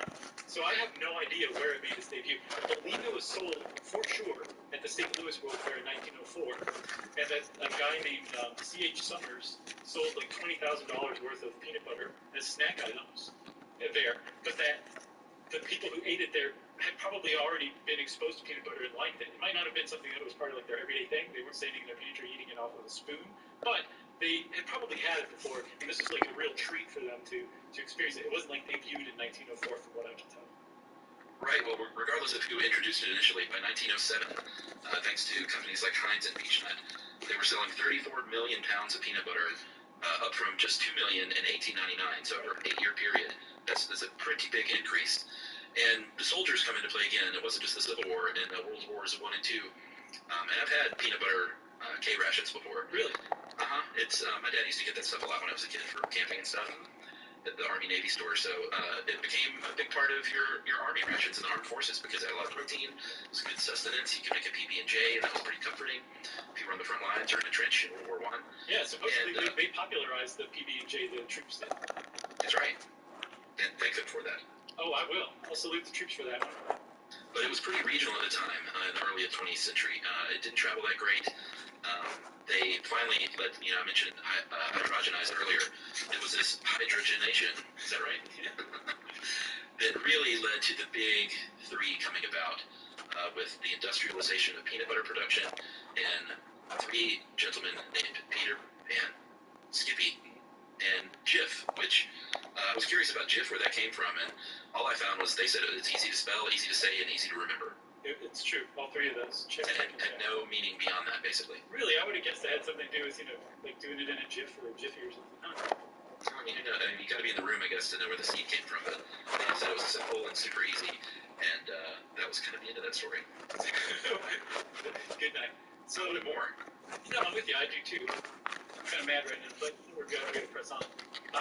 With hydrogenation, right? Because there's this guy named John Crampner, he wrote a book called Creamy and Crunchy, all about peanut butter. And he basically points to that, saying that was the turning point for peanut butter. Maybe even tied for first with its invention, was the introduction of hydrogenation, which takes oils that are liquid at room temperature, and it's hydrogen and a catalyst, usually like powdered nickel, and those bonds become infused or saturated with hydrogen. And so they stick together a lot more easily. So those liquid oils have a more stable solid state at room temperature. So you go from like peanut butter with oil on top to peanut butter that doesn't have oil on top. The oil's mixed into the mixture and it stays that way even on the store shelf, which people love because, from eating artisan peanut butter, it's kind of a pain to stir it up. I mean, that initial stir is a little dodgy because it's so close to the lid. Yeah. But you just have to have the right spoon, take your time, don't be in a rush. And, shelf life stability is super important with peanut butter because only monsters put their peanut butter in the refrigerator. Who does that? Who? Point them out. The monsters. Like you've met somebody who's done that before? I think that was in a Judge John Hodgman listener mail at one point. Oh, man. I don't think it was a major case, but I think it was one of their listener mail ones. Okay. but totally think it should be on the shelf. That's where it belongs. Right. Although I will say, if you mix a little PB&J with the natural kind and you put it in the fridge because you've had your 2 bites and you made too much, the next day it is interesting. It's more like a Reese's cup consistency. It's kind of hard. It makes for a nice little snack, but it's certainly not anything that you can spread on bread. Yeah, whatever. Right. Well, Well, that's the other left. thing too, is if the oils are mixed into the solids, it forms this creamier substance that makes it way easier to spread, which moms love. Right. Sure. And then the other thing it does too is with all of those hydrogen atoms linked on to the fat chains, the lipids, there's not all these unused or open bonds that an oxygen atom can come along and bond to and oxidize the peanut butter, which creates peroxide, which gives it a rancid taste. So hydrogenation not only made peanut butter less liquidy, more creamy, it also made it last longer, like sitting on the shelf before it was sold and used. It wouldn't turn rancid nearly as fast. So it was a big deal. The problem is that took peanut butter, which is actually kind of healthy with the monounsaturated fat, that liquid oil, and turned it into saturated or partially saturated fat, which is really tough on the old ticker. Yeah, that's why I stay away from that stuff. I mean, it's so good. But yeah, I made the switch many years ago. Good for you, Jack. Yeah, the hydrogenated outsold natural for the first time in 42 and accounts for about 80% of the current market. Peter Pan, believe it or not, I don't think I've ever had Peter Pan. It's not bad. Unless it was just at a friend's house or something. I don't think we ever had it in our house. Peter Pan makes a natural one too. I mean, I'm making air quotes, like Jif does, and I think they all do. it might even be better than Jif's natural version. I think Emily likes the Smucker's natural. But I also got some, I can't remember the brand, some of the other natural brands. They're all pretty good, I think. Okay. So 1928 was when Peter Pan rolled out, and it's the first, which I didn't know, was the first major brand that was the biggest seller at the time. It used that partial hydrogenation process that was patented by a guy named Joseph Rosefield from Kentucky, and then that's where Skippy came from. Peter Pan, the parent company, said, I want to cut your licensing fee. He said, I'm done with you, and I'm going to go out and I'm going to make Skippy on my own. Yeah. And by the end of his career, he had 10 patents, not just for peanut butter, but relating to food. And he was just kind of like Chevy Chase in Vacation movies. He was a food scientist. Yeah, what was it, the thing that he learned to coat a flake with? That he used on the sled? No, I don't know. It's some sort of... A non-nutritional... I can't remember. I'll figure it out. No need to email everyone. No need to email. No, I want to hear. I want every email about this. I think it was called a non-nutritional coating. That's what he called it. But yeah, he was very much like that. But he was also way better than anything Chevy Chase could ever be, because he was a really great boss. He paid his workers really well, and in creating the Skippy brand, he broke off from this kind of this corporate overlord that he worked for, was keeping him under his thumb and then trying to shortchange him. And said, you know what? By creating Skippy, I'm going to not only challenge you, Peter Pan, I'm going to become the best-selling peanut butter there is from like 1950 to 1980. Like, Skippy was it. And I just missed the Skippy train, so I'm wondering, like, if I had been, born in 1970, if I would have been raised on Skippy, but I came along in the Jif era, really. Yeah, he said, in your face. And they said, I love peanut butter in my face. And he went, I got to think of a new comeback. Chuck, one thing that's always bothered me about Peter Pan is, do you remember that jingle where it's like, eat some peanut butter anytime you can? It's like, oh, that's nice. And then they follow it up with, but only if it's Peter Pan. Like, it's got kind of this, like, if I can't have you, no one can, psychotic mentality to it. Yeah, I never heard that song, so I never really thought about that. Did you ever watch the television in the 1990s? I did. I don't remember that one, though. But, I mean, I was in the 90s. I was in college, so I probably wasn't. I don't even think we had cable. I didn't watch much TV in college. Gotcha. So Skippy is doing great. Peter Pan is just like, well, I guess I'll just have to be second banana. And Skippy and Jif said, how do you like being third banana? Because that's where you're headed. That same year in 1955, this is when Rosefield sold Skippy to Best Foods. Procter & Gamble bought Big Top Peanut from William T. Young, also of Kentucky. Yeah. And then they became Jif, and they held that brand until 2001, 2002. Yeah, I did not know that. That's right. But wait, 2001, 2002... So they sold to Smuckers. Oh, okay, but Jif is still the #1 brand today, right? As far as I know. Okay, yeah, that's my understanding too. I thought you were saying like it was the #1 brand until then. But yeah, from I think 1980 to today, it's #1. Yeah, they got a lot of, I think they all do, but Jif alone has 15 different kinds of peanut butter, which is kind of nuts. If you look at their list, they've got all kinds of different crazy peanut butters out there now. Well, nuts is just one variety. Well, they all have peanuts in it, but yeah. Well, they have a good almond butter too. Yeah, I could get down want some almond butter? You know what, buddy? I'm going to buy you some. When we see each other again, I'm going to be brandishing a jar of Jif almond butter for you. You know what's not good? What? Is, you can't take peanut butter sandwiches in classrooms anymore. Mm-hmm. Or at least at my kid's preschool. And, of course, you can't take anything in there anymore because it's closed. But, you have to make it with, jeez, I used to chew these things all the time. What do baseball players chew? Sunflower seeds? Chickpeas.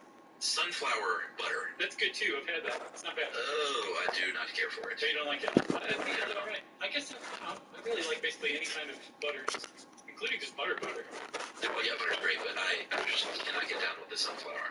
Is it sunflower? Yeah, sunflower. Yeah, no, it totally is. And it's definitely, there's a taste of sunflower to it. Like, you could have no idea what you were eating, and somebody gives it to you, and you would be like, that's sunflower butter, isn't it?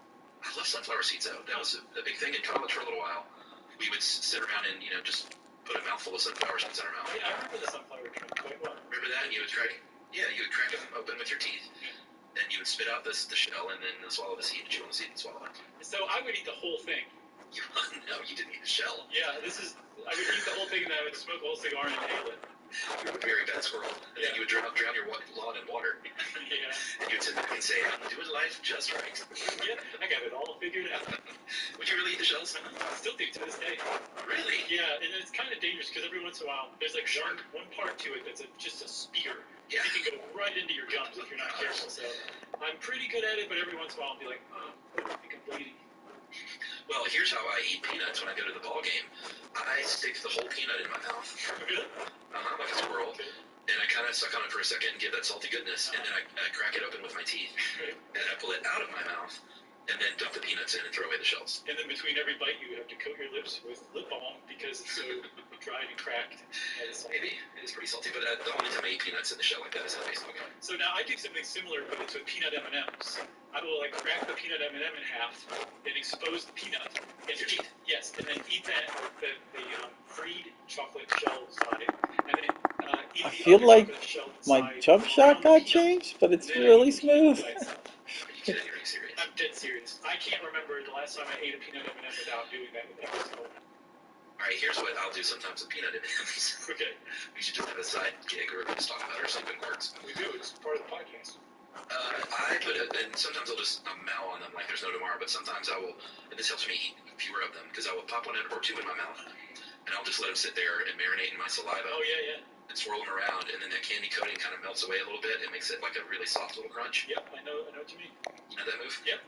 It's really good. I do that too, but usually I'm a little less patient than that. It's every once in a while. Maybe when I'm like, I have a whole Tupperware bowl full of peanut M&Ms, I might go crazy like that.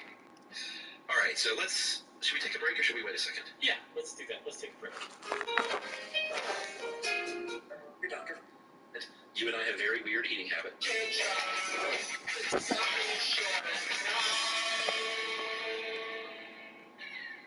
All right, so where we left off was Jif was killing it. You and I have very weird eating habits. Yeah. And Jif starts killing it. They start putting sugar and molasses in there. Everyone else followed suit. And finally, in the 1960s, the FDA stood up and said, hold on a minute, guys. This stuff you're calling peanut butter is junk food now. There's one leading brand, I'm not going to name names. I think it was Jif. It was only 75% actual peanuts. He's like, so you got to start putting 95% peanuts in the whole thing. The peanut butter lobby said, whoa. How about 87%? And they said, we're the FDA. We need people in the middle. Let's settle on 90% peanuts and peanut butter. And since 1971, that's been the standard. Yeah, I think this went on for a dozen years. There's a really interesting article today I found out called the momentous peanut butter hearings. It's definitely worth reading, but it just was nuts. Literally nuts how long this went on for. And then finally, it's just kind of heartening that the FDA was like, no, 90%, that's as low as we're going. Make sure that your peanut butter has 90% peanuts. Good day to you, sir. And that was that, finally. And it became enforced in 1972. And still today, there's a federal legal definition for what constitutes peanut butter. And one of the first things is it has to have 90% peanuts in it. That's right, because that is still the standard. If it is smooth, it has to be very fine with an even texture and no hint of grainy peanuts at all. If it's medium, you can have a little grain to it, but nothing larger than 1/16 of an inch in dimension. And then all bets are off if you're crunchy. I don't know who says chunky, but it's definitely crunchy. Chunky, yeah, that's like a type of Campbell's soup. So crunchy could be larger than 1/16, and I guess guess. I mean, they're all about the same size. I'd be curious to see if there are any kind of half-size peanuts, if it gets that chunky. Oh yeah, like larger than a 16th of an inch. Yeah, like a half of a peanut. People would be like, it's too chunky, I can't take it. Maybe. I mean, that's like candy bar level. It is. It is. So Chuck, what you've just said is the federal government's definition of the different varieties of peanut butter as far as they're concerned. And I don't know if you said it or not, but that guy Joseph Rosefield, who was the founder of Skippy, he actually created crunchy peanut butter. You both said crunchy, and now we're both saying chunky. I know, it's kind of stuck in my head, but he's the guy who, if you like chunky peanut butter, first of all, shame on you. But secondly, thank Joseph Rosefield for that, because he came up with it, I think, in the 50s. Yeah, like I said, I like it all. There is not a kind of peanut butter that I won't eat. I think it's all really All I good. know is then back to I think hitting like I also should be, the, hitting 90%, this kind of demonstrates plus, just how seriously Americans take peanut butter. which is what you should be hitting goes on to say offline, to there be are other honest. qualities that make a peanut butter If you can hold 80, 90% great every game or offline, you're substandard ready for peanut butter. online. And My favorite. it's things like color. 70, The color 80, I has to mean, match you're certain doing color okay, samples but that you can only obtain from a company called Agtron Inc. of Sparks, Nevada. This is in the 1972 law that you have to write to Agtron and say, can you please send me the peanut butter color standards, because I need to make sure that my peanut butter matches the USDA standards for color of They peanut said, butter. they're online. Get with it. Right. Why are you writing me a letter? Right. That's a really good point. You email or you write back the guy, I don't know, can you please send me the website URL? And then they would. But when you get this color standard, you can't just look at it wherever. You have to look at it at a light with a color temperature of about 7,500 Kelvin plus or minus 250 Kelvin, or something equal to a moderately partly cloudy day. That's the government's standard for judging the color of peanut butter. All I can think of now is somebody writing a handwritten letter to someone asking for a URL. And someone with a ballpoint pen spelling out HTTPS://. I looked up Agtron Inc. They're still around, and they are on point, man. They've been in business for, I think, about a century. But they are all about like food analysis. If you're a coffee roaster or a barista or something, you can take their online class. I think it's online. It's like a day-long class that like really teaches you all like the science behind the coffee you're selling and roasting and grinding. It's a really interesting company, it looks like. But that's, if you start making peanut butter, you need to write a letter to Agtron Inc. asking for the URL. They will send you a laminated sheet in a manila envelope. Yeah. So if you're talking peanut butter in the United States, about half of the edible use of peanuts is from peanut butter. Obviously, peanut butter is in a ton of, it's one of my favorite parts of candy bars and stuff like that. Totally. I'm a sucker for any peanut butter ice creams, peanut butter candy bars. It's just, I can't get enough of that combination. I'm totally with you, buddy.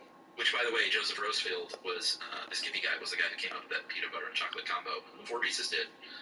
But the National Peanut Board estimates that it takes about 540 peanuts to make up one of those 12-ounce jars, which is a lot of peanuts. That kind of surprised me. It was more than I thought. Yeah, sit there and chill peanuts until you reach 540. are you sure this is the same? I don't think it's the same jumper. You know what I mean? I feel like it For sure, changed, but of course machines do that. because But it's yeah. just Well, if it's artisan, no. Somebody wearing too like easy a all of a calico sudden. sarong is doing it with my hand in Vermont. That's what I think Vermont people are like. Yeah. I think that's my conception.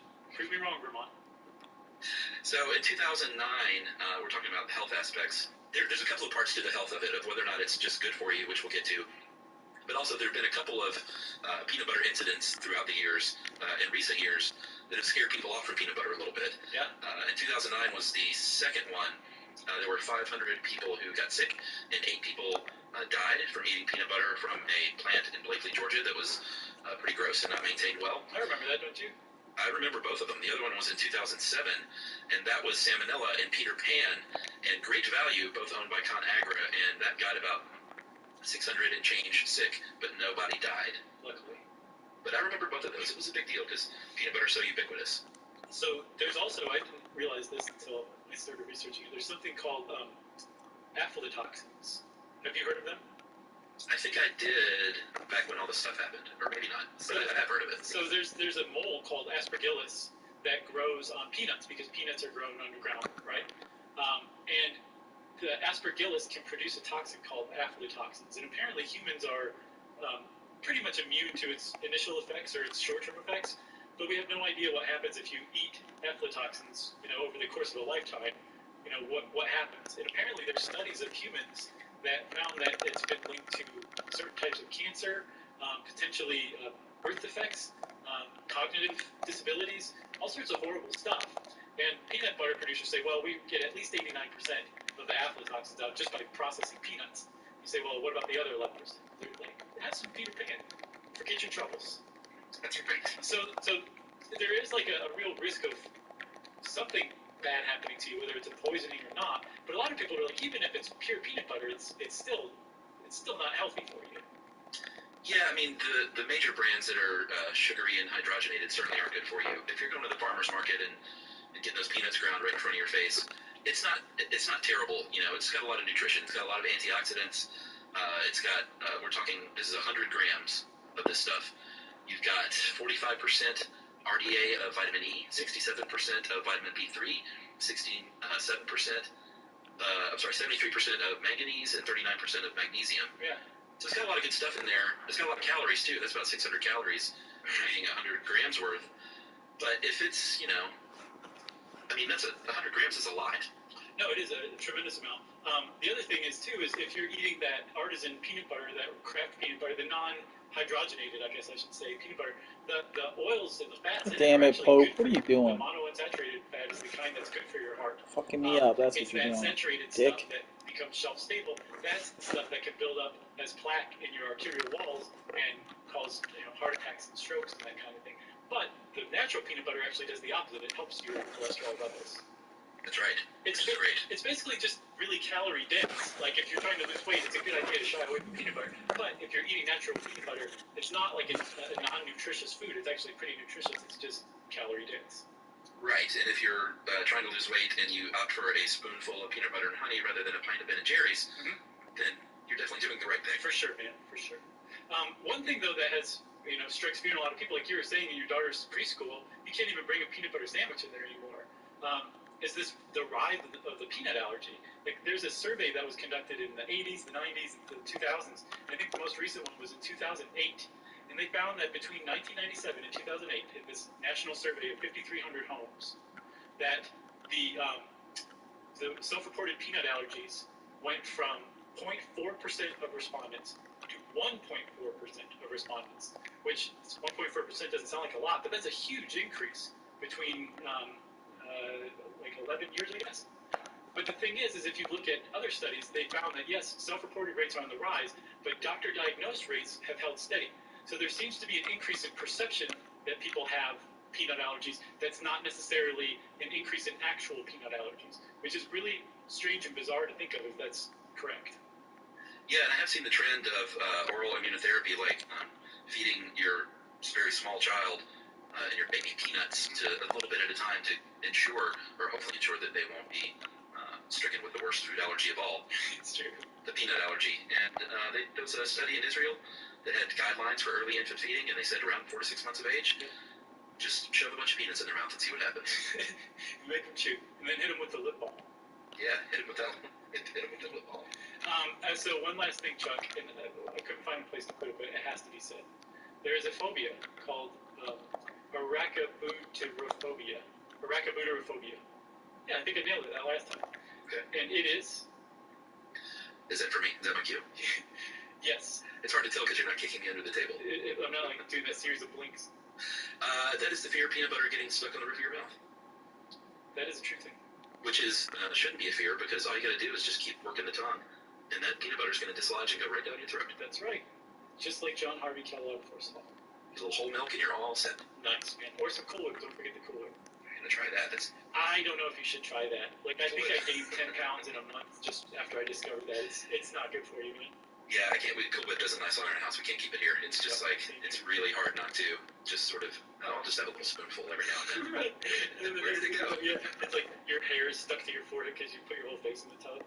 It's so good, and it's good frozen too. Have you ever tried that? Yeah, I've tried it both ways. But if you do want to try it, it's about half and half peanut butter and Cool Whip per spoonful. Give it a shot if I'm ever allowed to go to the grocery store again. Yeah, right. Okay, well, I think that's it then for peanut butter, unless you have anything else. Got nothing else. Okay, well, since we said we have nothing else, it means it's time for listener mail. I'm going to call this early listener that came back as an adult. Love these. Hey guys, last year what I really love is people that never stop listening. Right. But we'll take this. Hey guys, last year I started getting back into stuff you should know after a long break from the 9 to 10 days. What does that mean? And a need for an educational podcast on my long drives to Blacksburg, Virginia, from the Tidewater area of Virginia. I think they got hit by the aflatoxin. I think he maybe, I don't know what he means. When I first started listening, I was in middle school, and I always loved trivia, and your podcast helped me annoy other students with random facts about Twinkies and fluoride. Once I went through church camp, it was appreciated. I earned the name Random Fact Kid. You guys helped me encourage my natural instincts in the world that got me through electrical engineering, and also helped me earn free beer and trivia nights because of my tendency to remember obscure knowledge. I even made a friend through the podcast, listener Lucas. I take it that's just Lucas, listener's not his first name. I hope so. He was listening to your podcast while driving his bus, and I recognized the familiar voices. So I just wanted to say thanks, guys. And that is from listener Daniel. So maybe that's how they met. They have the same first name. Right. Like, I never thought I would have a brother without. Yeah, when he's like moving like that, it's really thrown off. Curry jumps out really, really, really bad if you jump and shoot at it. Like if you don't set your feet, you are fucked. Because there is no hand timing at all. Like if anything, I could have been late right there on that one, but it was still slightly early with perfect hand timing. Stuff you should know is a production of iHeartRadio's How Stuff Works. That's my pet peeve with a lot of jump shots in this game. The animations are so weird if you jump and catch a pass and come back down. And go back up immediately. Hey friends, this year getting a head start on the holidays doesn't mean just putting up your lights before Thanksgiving. It means shopping and shipping early too. FedEx is expecting a record number of packages will be shipped this holiday. It's going to be a shipping marathon, also known as the Shipathon. FedEx is training harder than ever to deliver packages quickly and safely. So make sure you shop and ship early this season. Visit FedEx.com/holiday guide to learn more. The next great podcast competition finalists are now set. We've sifted through thousands of incredible entries submitted on the creative platform Toggle. Now we're giving 10 lucky hosts the chance to impress. But to be crowned the next great podcast and win a show on iHeartRadio, they'll need your support. Listen to the next great podcast finalists now on the iHeartRadio app, Apple Podcasts, or wherever you listen to podcasts. Then go to nextgreatpodcast.com to vote for your favorite to help us find the next great podcast.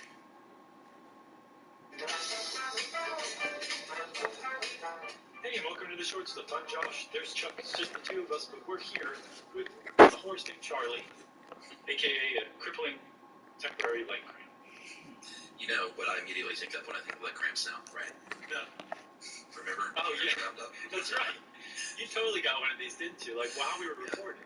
Yeah, it's on video, everyone. If you want to go look up one of our internet roundups, I wish I can remember which one. Maybe you should suffer through all of them to try and find it. But I got just out of nowhere leg cramp. It was so funny that we were like, all right, we should just leave that in there. We have to keep it. I think I demanded that we keep it in there. It was just so great. Yeah, which is weird. I don't cramp up like that much. That was very much out of nowhere. I don't know what happened. Well, Chuck, you could have been over age 50 at the time. No. You might have been dehydrated. Maybe, but I drink a lot of water. Perhaps you've been sitting too long without moving. There's always a chance of that. Or standing too long on a hard surface. Probably not a chance of that. Or you could have been sleeping and your brain may have misdirected your leg to move, confusing your leg, resulting in a cramp. 50-50. So those are some risk factors for getting a Charlie horse. Before we explain what a Charlie horse is, we should talk about the origin of the word. Did you read about this? Yeah, it's a word that is very much American. You won't hear that word in England, apparently. And there are a couple of different stories that I saw, maybe more than that even, but in the late 1800s in baseball, one story said that there was a lame horse named Charlie, and it said it pulled the roller at the Chicago White Sox ballpark. I'm not sure what that means. Probably whatever flattened out the dirt, maybe? That's what I was thinking. That's all I can come up with. Or maybe the thing that the hot dogs spin on as they're cooking, I'm not sure. What's the other story? The other one is that Charlie Radbourn, who was a pitcher. You mean Old Hoss? Old Hoss was another name of his. And I looked him up. He's the 74th greatest pitcher of all time based on ERA. Wow. Yeah. He was also a terrible person. Lobster Boy-esque from what I can tell. No murder involved, I don't think. But he apparently got a Charlie horse in a baseball game, in the middle of a baseball game. He played for Providence and Boston mostly. And it's possible that it was named after him in that significant event. Yeah, what I've always heard of Charlie horse was, or how I've always used it, was not just a leg cramp, but it was when you got punched in the thigh or something. Yeah. Or knee somebody in the thigh, and you would give someone a Charlie horse. And you had to say Charlie horse, as if they didn't know what was happening. Don't freak out. You're not imagining things. I just gave you a Charlie horse. And this is called having the wind knocked out of you. Right.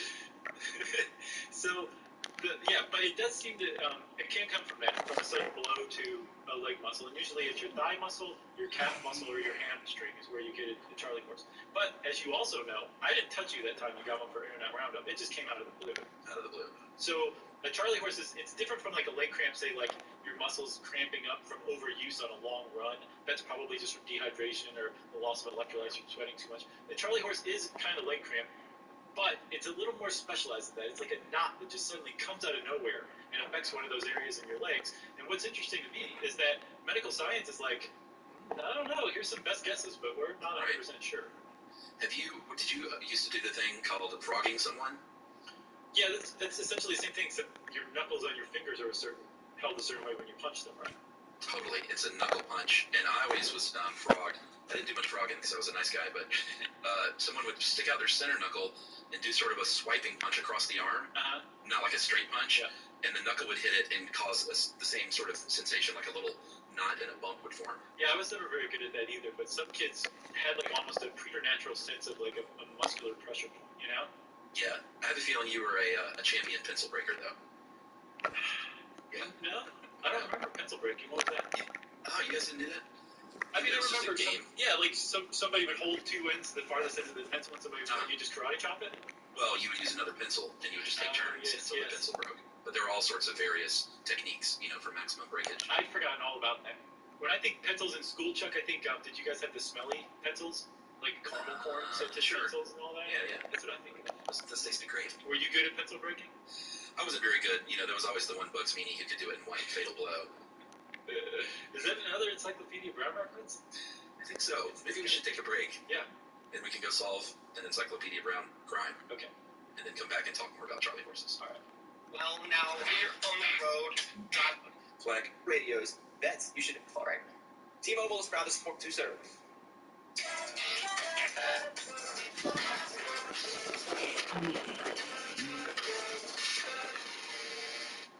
Okay, so Charlie horse, leg cramp, sudden spasm, sudden muscle, medical science is baffled. Go. Yeah, so you can get a Charlie horse at night when you're sleeping. It's called a nocturnal leg cramp.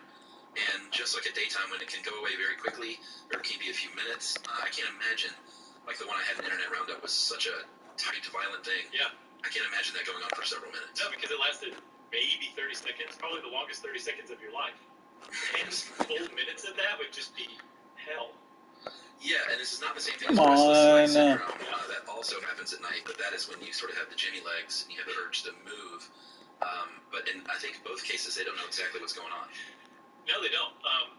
And you can actually solve both cases. If you get Charlie horses at night while you're sleeping and they wake you up, or if you have restless leg syndrome, the Jimmy legs, you can solve both by doing stretches before bed.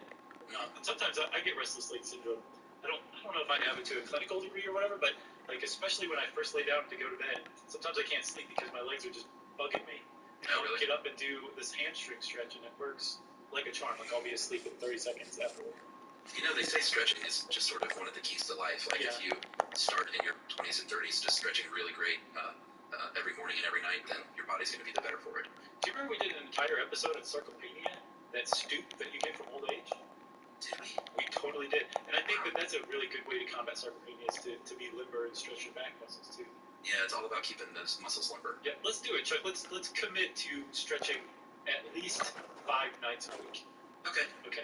Deal. Pinky swear. So the other thing, virtual pinky swear. The other thing you can do, like you mentioned, is plenty of fluids. If you're exercising, especially because your muscles need those fluids to relax and contract. Dummy, I could have just left. If you're paying going out there attention. running or even doing a good exercise walk, you're not stretching before. Zoning out. What are you doing? You're a chump. You're a sucker. You're just You are a asking. chump. You know? You're a chump. You're a chucker. Oh my goodness, it kept like yanking me all over the place too. Yesterday, I noticed that. my head just ripped in two afterward. It just blew my mind. Why? You're not a Charlie, you're a Chuck, but the idea that it's almost like you turned into Gwyneth Paltrow and sliding doors all of a sudden. Like, you very easily could have gone the life of a Charlie, but you went the life of a Chuck, and I guarantee you, your life would be different in noticeable ways had you been a Charlie. Well, you call me Charles sometimes, though. Totally different from Charlie. I agree. You know? Charlie, it's something. In New Jersey, I went by Charles. Oh, la la. Did you have a little pencil thin mustache, too? I did. You wore nothing but turtlenecks? Uh-huh. resources. I think we're done. Oh, I know. There is one more thing, right? About the old eat a balanced diet thing, which they literally say for every single condition known to humanity. Right.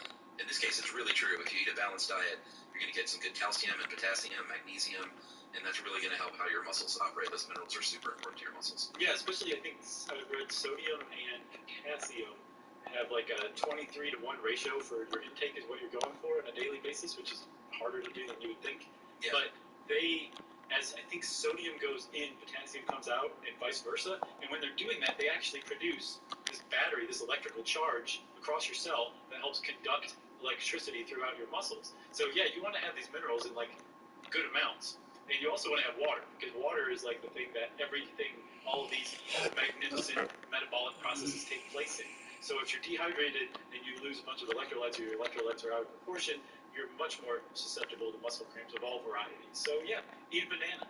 Or I saw an avocado is a really good balance of potassium and sodium too.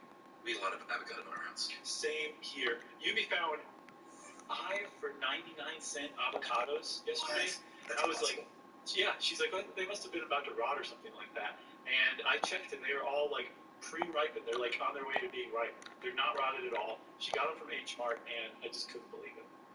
You're like, she got it at COVID or us, so I think you're fine. No, I'm worried. I hadn't thought about that part. I don't think that's the case. COVID or us, great. You got anything else about Charlie horses? No, sir. Are you having one right now? I'm not. Well, that's good. Then that means everybody that short stuff is out. Stuff You Should Know is a production of iHeartRadio's House of Works. For more podcasts from iHeartRadio, visit the iHeartRadio app, Apple Podcasts, or wherever you listen to your favorite shows.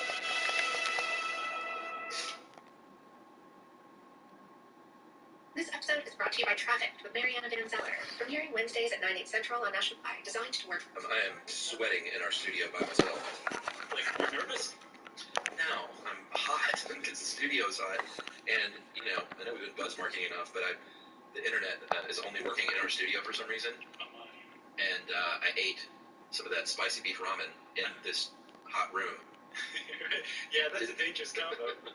Didn't think to open the door, so I'm just like sitting here pouring sweat out everywhere. Well, here's the thing. You could go totally dong out like Spartacus if you want to, because you're the only one there.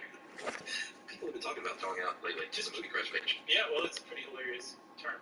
But just please put down like some newspaper or something on the chair. Or just sit on the chair bottom. Okay? Oh, and by the way, speaking of movie crush, I think this is going to come out the day after your movie crush mini crush appearance. Oh, cool. Next week. Yeah, I'm excited about it, man. I'm a little nervous. So, no, it's going to be great. People are going to love it. So if you don't listen to the show, maybe listen to this one Early, episode and yes. then forget about the show again if you want. Or stick around, maybe boost the numbers. Late. But it was a lot of fun, What? and I think people would want to hear your appearance as well. I really appreciate you having me on. It was a lot of fun. You're a consummate professional at hosting. Hey, turns out we know what we're doing here, don't we? Don't jinx it. Speaking of which, I think we should front load this episode with a little bit of a COA. If you are a pretty hardline anti-vaxxer, or if you believe in things like the pandemic, or that Bill Gates created the coronavirus for population control, Sure. you may not want to listen to this, because we're going to bring you hard and lean facts. Lean and mean, depending on your point of view. I think that's Yeah. it's a good COA. I think that maybe you got rid of 2% of the hate mail we're going to get, so thank you for that. Yeah, we'll see. I mean, I think it just bears saying, just why rile yourself all up? Just listen to your echo chamber podcast and validate what you think. Maybe, or maybe calm down and just hear us out and see what you think. Well, it's always an option, you know. So we're not even talking necessarily just about vaccines or anti-vaccines. It's almost like a side thing to this whole thing, but it's definitely still very much intertwined with it. We're talking about herd immunity. You can't not talk about vaccines if you're going to talk about herd immunity. Right, no, because with herd immunity, especially in the 21st century, there's basically 2 ways of getting there, and one of them is a robust vaccination program. That's right, and if you don't know what herd immunity is, then you're probably just fine. You've been living under a rock and you're not near any other humans or the internet. You're still protected, though. That's right. Herd immunity, though, is the principle, sort of in its simplest form, of safety in numbers. And if you have a lot of people, or enough people, because there's actual math involved to figuring that out, it's not just a guess. If you have enough people that are immune to a virus, and it can be, like you said, through vaccination or through having lived through the disease and then having antibodies, Right. then the population is protected from that disease, even if they aren't immune. That's the idea that so many, a certain threshold of people are immune, that even people that choose not to vaccinate can hop on that wagon. Right. And it's not even like you hop on the wagon, like you are on the wagon just by virtue of being alive in the society or culture, right? That's a good point.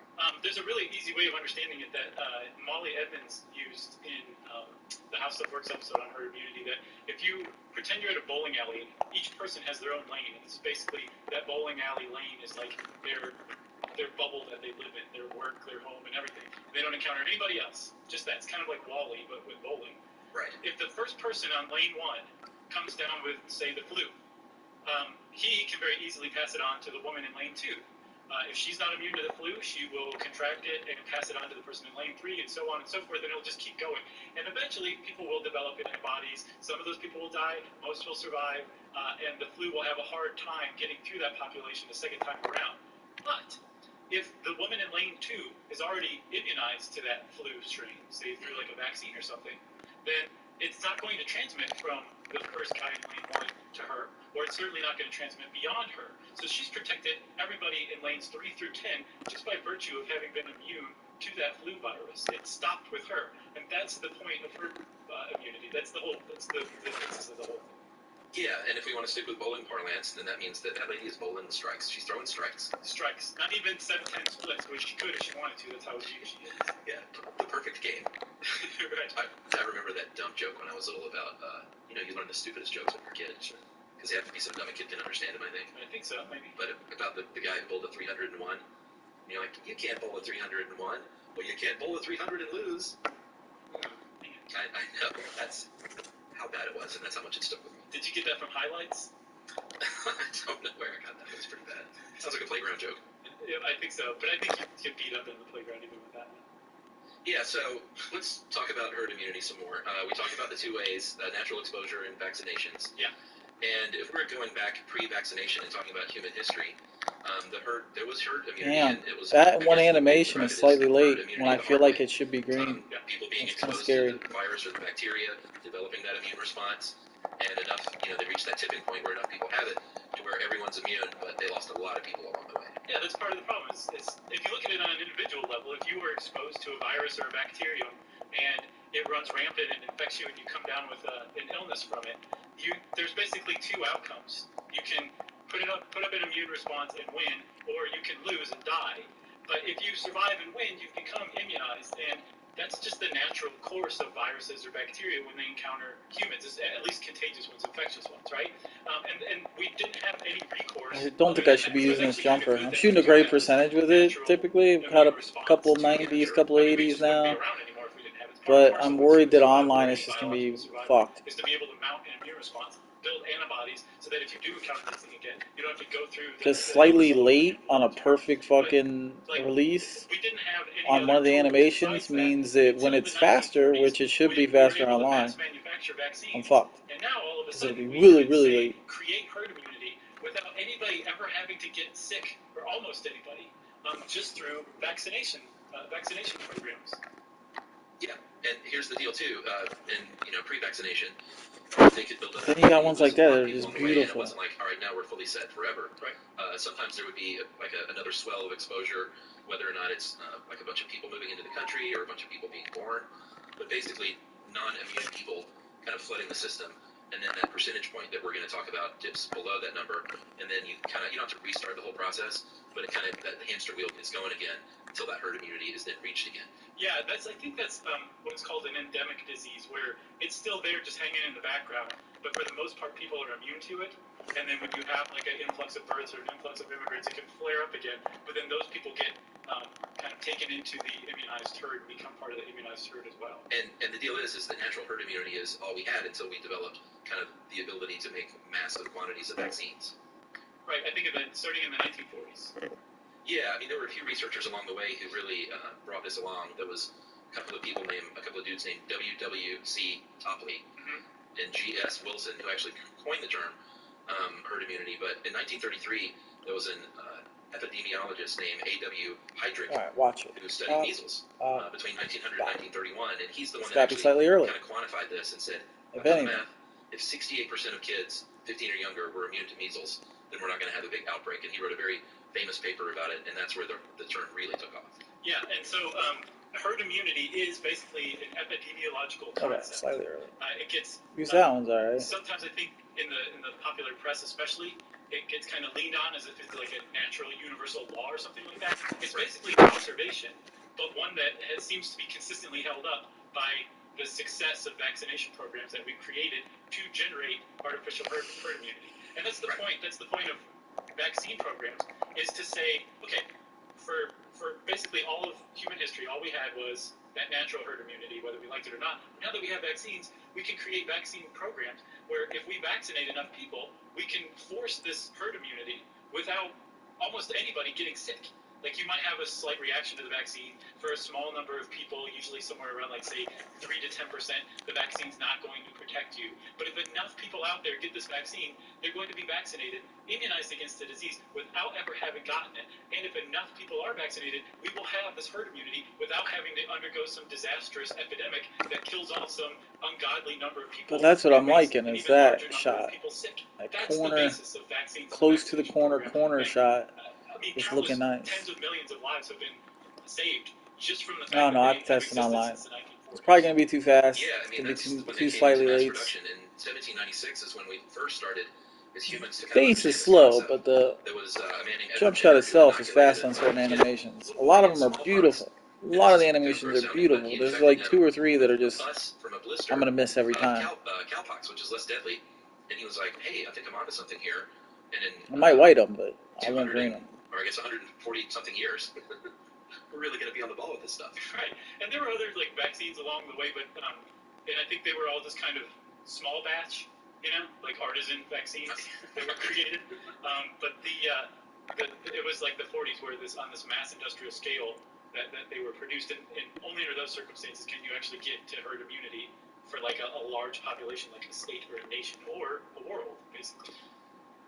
Yeah, and I think we've said this. We'll kind of keep beating this drum and repeating this, but the whole concept is to protect people who haven't even been vaccinated. Right. Because sometimes you're too young to Come get on, man. vaccinated. I call for Sometimes ball you that have a whole condition time. as a child where you And he literally pings can't it off be the back of my vaccinated. head. Or maybe you're elderly and you had been vaccinated, but what they always talk about, especially with COVID-19 and the flu, the elderly population is at risk because they're way more likely to develop complications like pneumonia is a big one for what's going around now. But as far as even something like chickenpox, encephalitis, or hepatitis, and we don't really know the deal with children and adults and their immune systems and exactly how they work and what the differences are. But it looks like kids are either more robust and against something like chickenpox. Like when you have it as a kid, it's usually not such a big deal. When you have it as an adult, it is a big deal. Right. Because it may be your adult system just going into overdrive saying, you should have had this when you were 6. Right. What is wrong with you? Did you have any friends? You had chickenpox probably, didn't you? I did. Same here. Yeah, my sister always had it. She had a pox scar like on her temple that I always admired, so I made sure to like pick one on my temple. I don't think Emily got it for some reason. That is in my brain. Oh my, does she have the vaccine against it? I think so. Okay, because since the mid-90s, they came out with a vaccine against varicella, which is the virus that causes chickenpox, and now it's like you don't have to get it as a kid anymore. I'm pretty sure somebody I know didn't get it and did get the vaccine. I'm pretty sure it's my wife. Right. So I should know her this. pretty well. So with chickenpox, that's a good example of how, like, if you have it when you're a kid, it's still life-threatening. You can get all those same things like encephalitis or pneumonia, but you're just way likelier to get it as an adult. Same thing with the flu. Like, the flu can be very deadly depending on how old you are. Right. I think something like, it says 90% of flu-related deaths and 50 to 70% of hospitalizations for the flu are for people over age 65. So for the same exact strain of a bug that, has a kid at home watching Price is Right for one day, maybe 2, it lands an older person over age 65 in the hospital on the brink of death. It's just different. And so because there is that difference, it makes sense to immunize the young, inoculate the young, to protect the elderly. And let's not forget, even if you couldn't care less about the elderly, you hate the elderly because some old man yelled at you once when you threw a football in his yard, and you hated all old people ever since then. Do you hate babies? Because there are babies who are too young to be inoculated, and then there's also those people, like you said, who don't have healthy enough immune systems to get a vaccine, and so they rely on everybody else, the herd, to be vaccinated to provide this immunity for them. So there are really good reasons to be vaccinated, in addition to you yourself being immunized against these things. Yeah, and these things work better in a homogeneous population. And every time I see that word, I want to say homogeneous for some reason. That's the British way of saying it. Do they say it that way? They probably do. Probably just to be contrarian. Or contrarian. They work better in homogeneous populations, which there are not a lot of those still these days, thanks to people integrating with one another. So when they do these calculations that we're about to talk about, they take all of that into account. Races, ethnicities, mixed races, stuff like that. And so, we've been talking about the modeling and the math involved. It can get complicated, but it's really kind of simple at its base form, don't you think? Yes, especially if you're a mathematical genius and a statistical whiz, which I am not. Oh, okay. But in the broad strokes, yeah, you can make a pretty good case that it's understandable for sure. It's all based on the reproduction number in relation to the size of the population, basically. Yeah, and that reproduction number, they in the biz, it's pronounced R naught. It's R with I guess that's a zero, huh? Yeah. I'd rather say R0 any day than R0. Yeah. R naught, though, for an infection is a number of people expected to contract. That's the problem with catch and shoot. If your feet don't come down, you're going to get slightly earlies, because even though it's lining up with the hands, it throws it off. R naught number is the expected number of people that a contagious person is going to infect. And that sucks. Right. So if you understand this about a disease, if you know, for example, with the mumps, it's extremely contagious, which means that it has a high R naught, because the average person walking around infected with the mumps and contagious with the mumps is going to get something between 10 and 12 other people infected with the mumps, and then they themselves will be contagious. That's my big drawback on this. It's like, and I have that issue a little bit on my Power 4 too. Don't get me wrong, but it lines up not as bad as this. This is like fuck. If you get those animations, you're fucked. You're not gonna make it. You gotta pray for a wife. In today's modern heterogeneous populations. See? Is that the right way of saying it? Like I tried to do it again there without setting completely. It sounds way too close to erotic.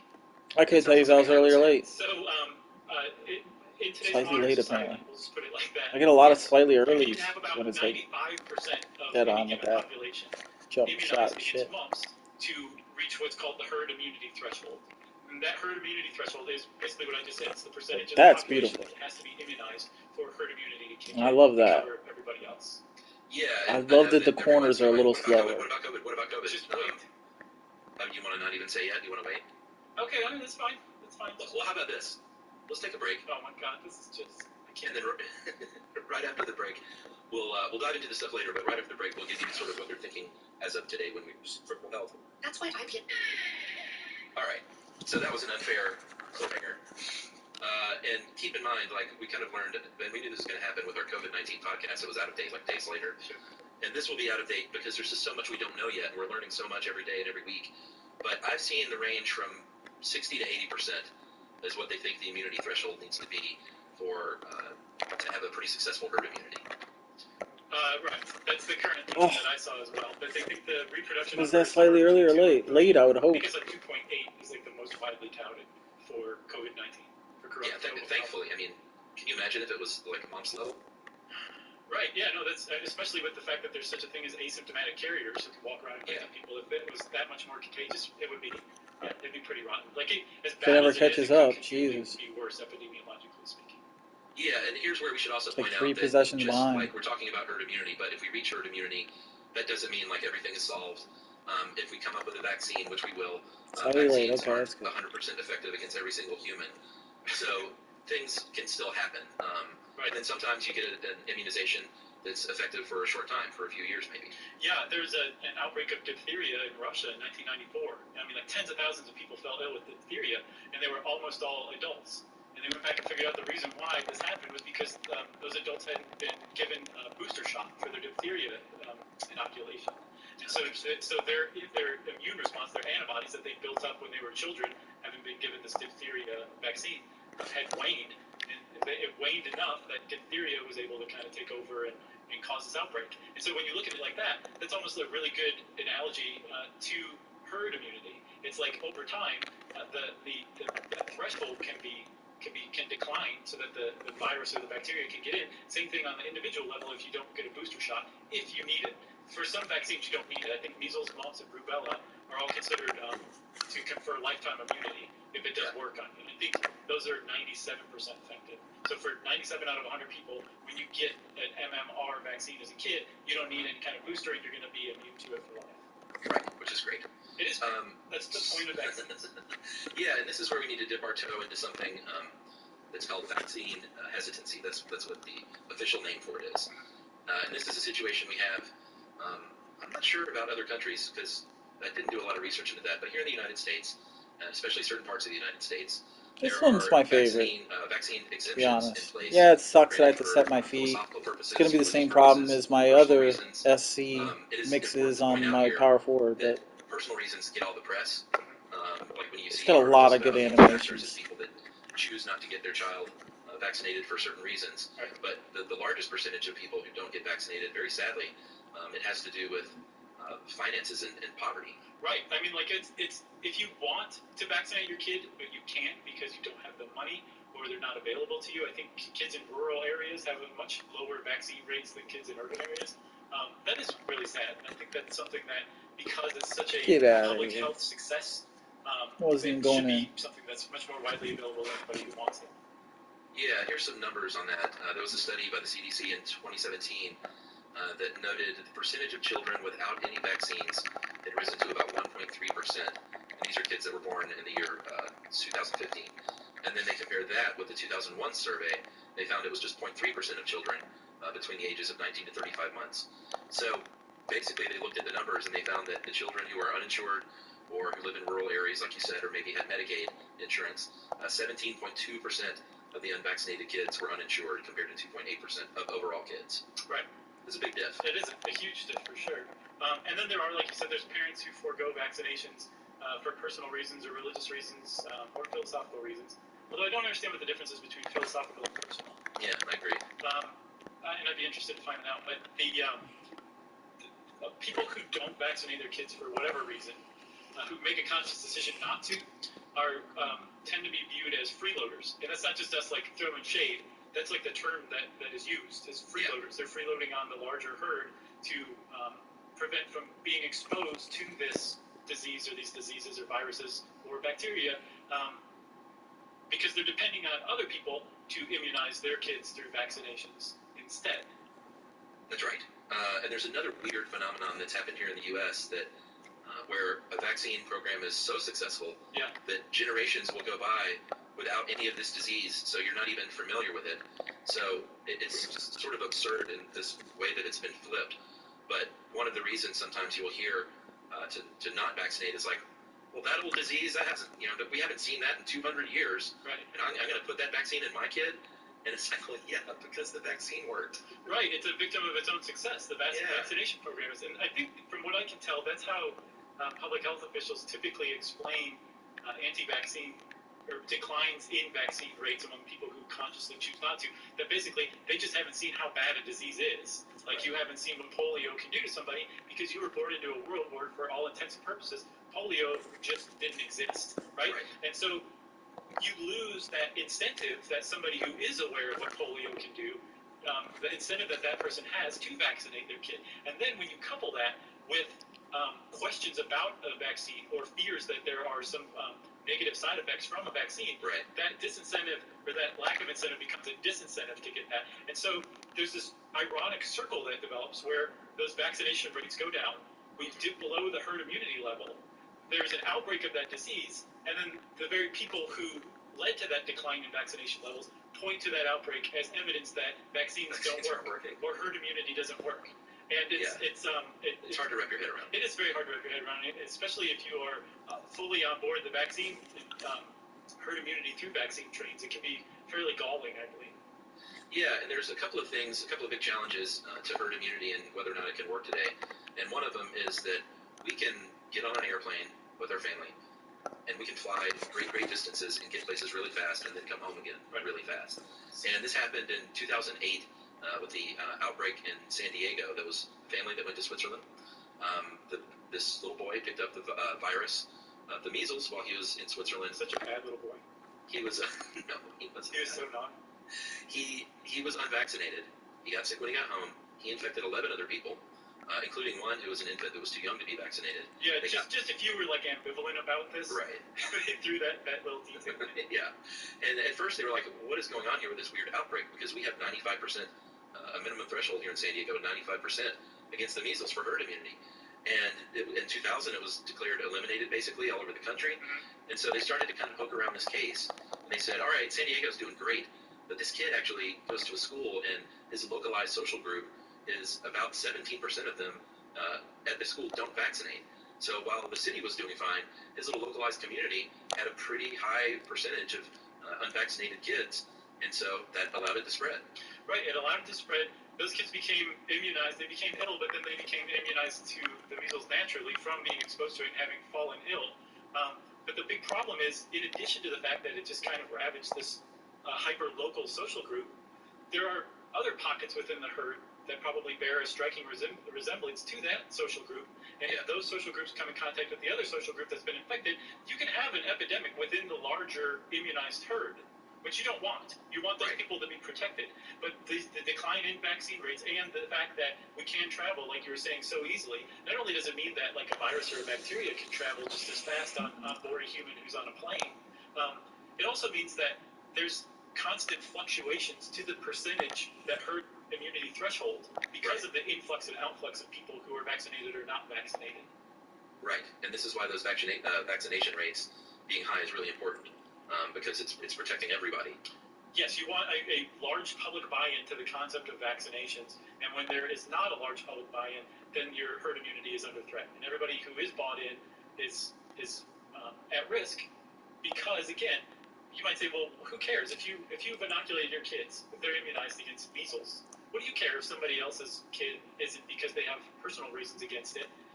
Your kid's fine; they're inoculated. Don't forget that with the measles vaccine, I think it's like 97% effective, in that means that if there's 100 kids in a room, and one of them has full-on contagious measles, which again is very contagious, like the mumps in its contagiousness, 3 of those kids who have been vaccinated are possibly going to get the measles from that kid, even though they were vaccinated, because their body just didn't form the right immune response, or enough of an immune response that they'd be protected if they were exposed to that kid. So it is a problem for even people who have been vaccinated against diseases to have a decline in herd immunity. And then also don't forget the people who don't have an immune system that can allow for them to be inoculated or vaccinated. Right. And the elderly who are just, by virtue of being older, more susceptible to a really hard bout with whatever disease it is they're being exposed to. Yeah, I've been running up against that frustrating sort of circular non-logic about COVID-19. I'm a member of a Facebook page of an area in more rural Georgia. That's all I'll say. You could have just stopped at a Facebook page. And there's been a lot of that same sort of circular logic of, well, all these models are turning out to be wrong. They way overstated everything because look at the numbers falling. It's like, that's because we social distanced and because we did all this stuff. Right, it worked. And like, it worked. That's how modeling works. Like the initial numbers were really high because that was just sort of the starting point. That was the input data. Right. Was here we are at the beginning, and this can happen this way. And Americans got together by and large, at first at least, and did the right thing. And so those numbers went way down, and it worked. And then they're using that as proof of like, well, see, the modeling's just off. They're just guessing. Yeah, I saw that It's coming like a mile away. Oh, of course. It's just everything's political, huh? Yeah, and I'm just, I've tried to avoid it, but I have also commented at times like, modeling is not guessing. It is there's real research and math that goes into it, and that math changes based on the input data. Like in a month, there will probably be different numbers, and it's not because they're. Alright, I gotta take a piss, stretch my legs out, grab a drink. But we're getting there, slowly but surely. I mean, he's ready right now as far as he can play rack. He's got the badges to space the floor. He's got 70 perimeter defense. And he's got enough rebound and block. So he's technically ready. But, you still want to put some in.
fuck are you people doing sleeping all day?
Right.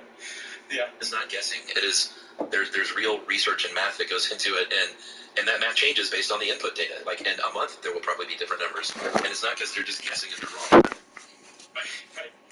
Yeah. It's that distrust and expertise that has really kind of wrecked things quite a bit. Yeah. All right. Let's talk about what's going on right now and how this applies to our situation today with the 2020 novel coronavirus, COVID-19, call it whatever you want. Well, wait a minute. I think we should institute a tradition in this episode where every time we're about to talk about COVID, we make it a cliffhanger and take a break. Oh, okay. All right. We'll take a break and we'll talk about all that right after this. Fear state and visit get Even your own neighbor. Free food for a city. All right. Thanks for playing along with me. We're going to have like 50 ad breaks in here because we're going to stop every time right before we talk about COVID. Yeah, so what we're dealing with now in the most recent days and couple of weeks is a new sort of divide has emerged. Everyone got together at first, it seemed like, and there was a lot of unity for 5 minutes. And then a dividing line has now formed in the United States and kind of in the world, depending on what your view is on how to best handle this. And the two sort of routes are, and we'll talk about specific examples of different countries and what they're doing, but there's elimination and then there's herd immunity and vaccinations. And not pooping. You don't mean pooping by elimination. Not getting rid of it, of the virus. But not by pooping. Not by pooping. But we're talking about a few countries in particular. Everyone's talking about Sweden right now because Sweden, compared to the rest of the Nordic countries, the rest of Europe, and most of the rest of the world, was one country that was like, you know what? We are going to say, if you feel sick, stay at home. Yeah. If you're at risk, maybe stay at home. Try and keep a safe distance from people. But bars are open, restaurants are open, no big concerts or anything like that. And let's try and get that herd immunity going instead of shutting everything down. Right. So they're pursuing a mixture of like social distancing guidelines, but nothing that's being super enforced aside from those gatherings, like you said. But ultimately, they're pursuing basically a strategy of herd immunity while trying their best to keep the curve flat. Right, and I think we're pushing this one out sooner, so this will just be out like 4 or 5 days from now. And all of these numbers are going to be changing, but the jury's kind of still out on whether or not that's working in Sweden. As of a couple of days ago, they have a far higher infection rate than their Nordic neighbors. Right. It's a little lower than some other countries to the south.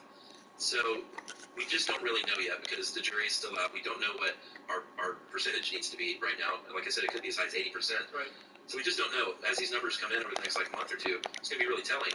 I think kind of either way you slice it, it's not right to say, all right, well, look at Sweden, and if it works there, that means it's going to work everywhere, because that's just not the case. No, because Sweden has consistently beat this drum. They're like, look, we're not even sure this is going to work for us, but we're willing to try it. But we're far likelier to be successful at something like this because our population maybe is a little more collectivist than some other populations. They're healthier than Americans. They are healthier. They have a a much stronger and more responsive healthcare system. they have a more homogenous population. Don't forget. See, when I get that animation, I'm going to be slightly early, I bet. Some other countries that have less homogenous populations. Because it's not quite lighting up where I want it to. It's easy to time. It's just I'm expecting it to go faster than it is. So I'm ending up slightly early. Shops and markets that serve like a particular like corner in a neighborhood, and they have them like every few. But then that one, I jumped, so I'm fucked. That's going to be way the fuck early. Slightly late on that first one. Slightly late there. Okay, that's good. I'm good. I'm good. I'm overthinking it. Let it go. Those two were slightly late, then I still hand time perfectly. Because they were both slightly late. This is stupid. And like you said, there are some early signs that it is not going so well because compared to Norway, Denmark, and Finland, their death rate, adjusted for population size, is between 3 and 6 times the death rate of those nations. Those nations tried elimination. Yeah, and I saw that, I don't think it was like I think it might have been the head of whatever their CDC is, said that they were surprised by the death toll. Yeah? Yeah, and not in a way like, they seem like really good people, so it's not like, no, we never thought of this, but I think they were surprised that it is as high as it's been. Right. And so Sweden's not the only one trying this. India is trying it as well. And they're doing something very similar to Sweden. They have a lot of social distancing guidelines, but are also kind of hoping for natural herd immunity to kick in. And they don't have much of a choice. They have like 0.55 hospital beds. So a little over half of a hospital bed per 1,000 people in the country, 44,000 ventilators. But both Sweden and India are taking a strategy of saying, if you're older, if you're elderly, if you are in this high-risk group for suffering complications from COVID-19, you stay home too. And we'll let the younger population go out and get sick because they can handle it better and maybe less of a strain on the healthcare system. And they'll be the immunized herd for the rest of the population. I don't know if those strategies are going to work or not, but that's kind of like the mentality behind them. Yeah, and there are other countries. I think in England they originally were going to kind of follow that model, and then everyone said, no way, bollocks to that. And so they have got some stricter measures going. Belarus is the one place that's really, the president there, who's been in office, I think, since 1994, has called the stricter responses around the world mass psychosis. And he's basically like, I mean, they're having a full-on military parade this weekend. Oh, my. And saying, screw all this. And Belarus has one of Europe's highest per capita infection rates. Yeah, he's like, have any of you even seen the coronavirus yourself? I haven't. Yeah, geez, there was a guy on that same Facebook page that said, I don't even know a single person who's had it, LOL. And I was like, well, you're lucky, sir. You should be thankful for that. And he was like, it's not luck. Could be something else, ... And I was just like, I'm stepping out of this immediately. Man, I don't know if I'd say hats off to you for being on that Facebook group or just deeply pity you for being on that Facebook group. Well, I sort of have to be because I have to keep up with some things. This is another part of Georgia where I own a little tract of land. Oh, gotcha. So you need to make sure nobody's squatting on it? Yeah, I'm the only squatter. So this whole herd immunity thing, herd immunity itself has been controversial since before the COVID-19 pandemic, right? Those same people who question vaccines also question the concept of reaching herd immunity through vaccinations. There's like suspicion that you're artificially suppressing the vaccine and you're actually weakening the immune system, that it's going to set us up for this horrible problem down the road. None of that bears scrutiny under logic. But today, herd immunity has kind of reached this controversial inflection point for a totally different reason. And that the people who are saying, well, we're going to opt to try for herd immunity now rather than later so that we can get our economy going again. What they're talking about is herd immunity without a vaccine. Right. Big difference. Huge difference, because what they're talking about is basically reverting back to the pre-vaccine thing where it was just like, okay, I hope we get to herd immunity sooner than later, and a lot of people are going to die along the way. And that's one of the big flaws of this argument of going for herd immunity right now, which is there's going to be a lot of people who die as a result before we get to herd immunity because we don't have a vaccine. We're going to have to reach herd immunity through just exposure to this virus, just like in the old-timey days. Yeah, I was about to say, it's as if we were living in ancient times and just sort of crossing our fingers. Right. So not good. Lots of death is a big flaw against it. If the reproduction number for SARS-CoV-2 is 3, that's confusing. But if COVID-19 has a reproduction number of 3, let's say, And that means the herd immunity threshold is about 70%. That's about the high end that anybody's saying is 70% should stop the virus from spreading anymore, right? So if that's the case, then that means 70% of a population would be sick.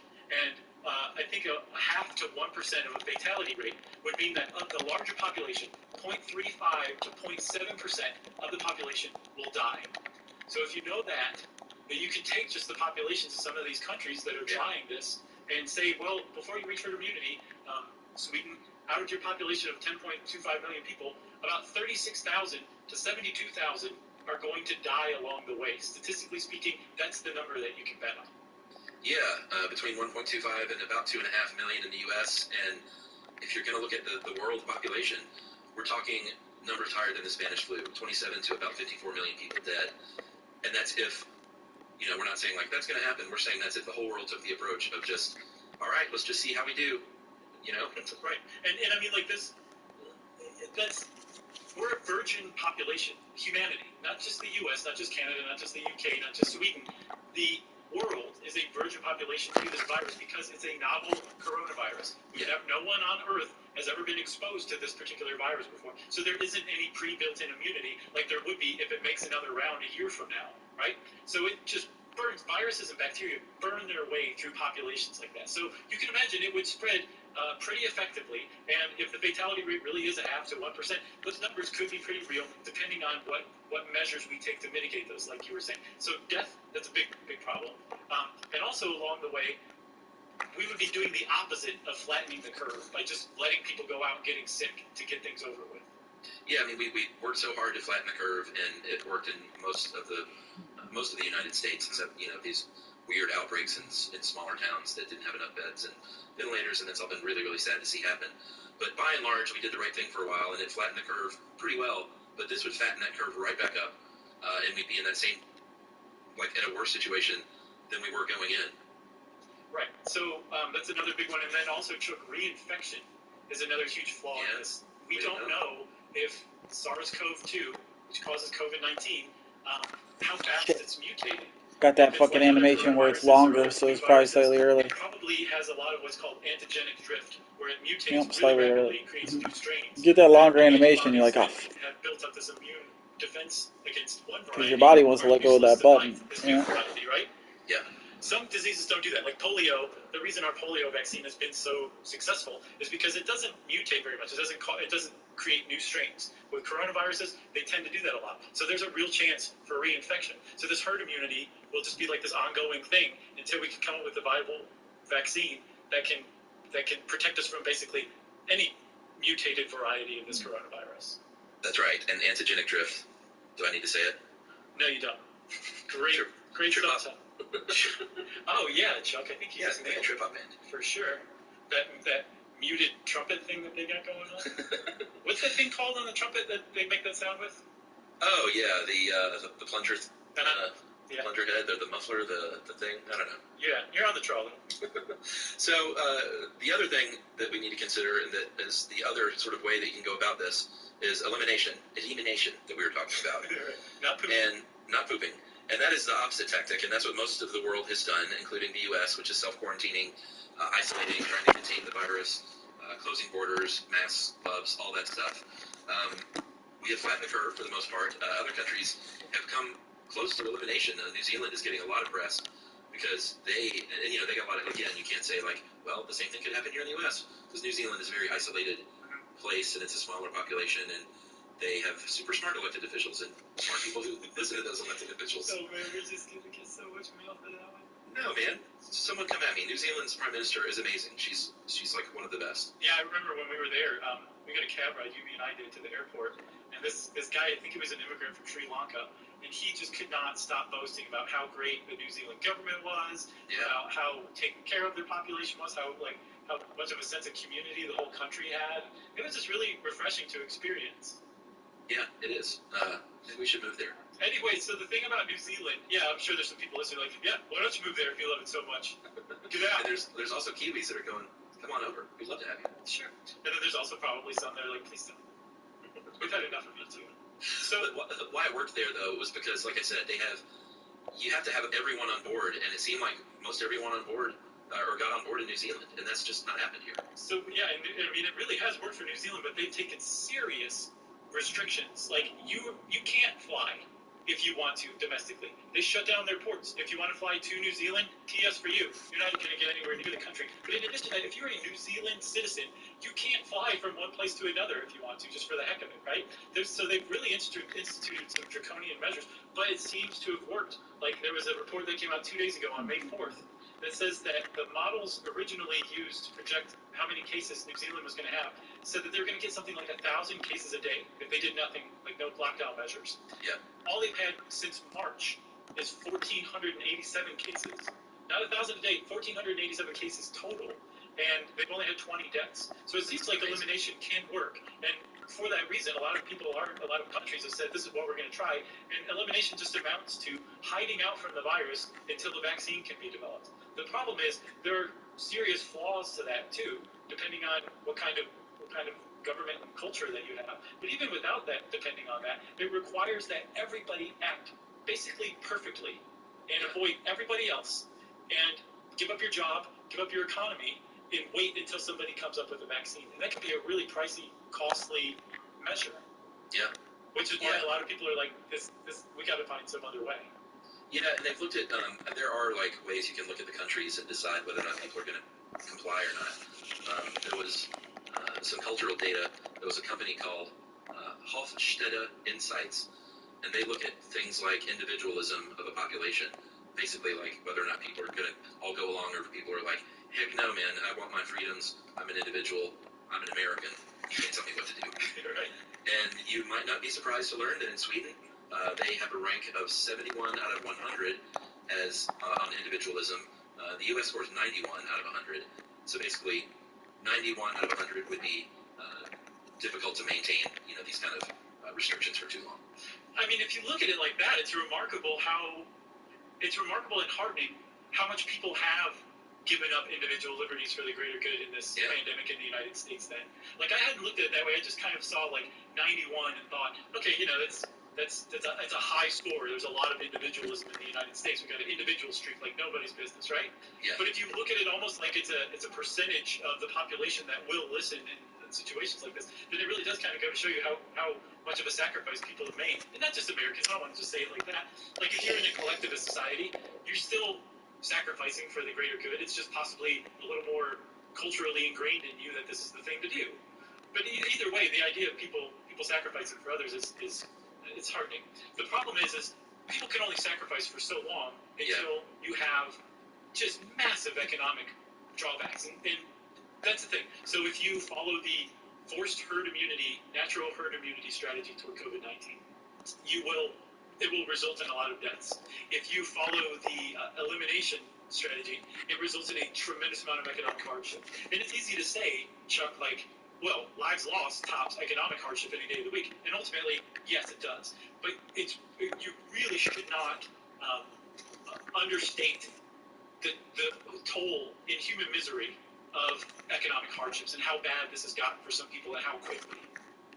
Yeah, and the other thing I'll say too is one of the arguments I've heard is that there are going to be so many deaths from people who are depressed because they can't go out, and people dying by suicide and stuff like that. Which I don't want to minimize that, because that for sure has an impact on people.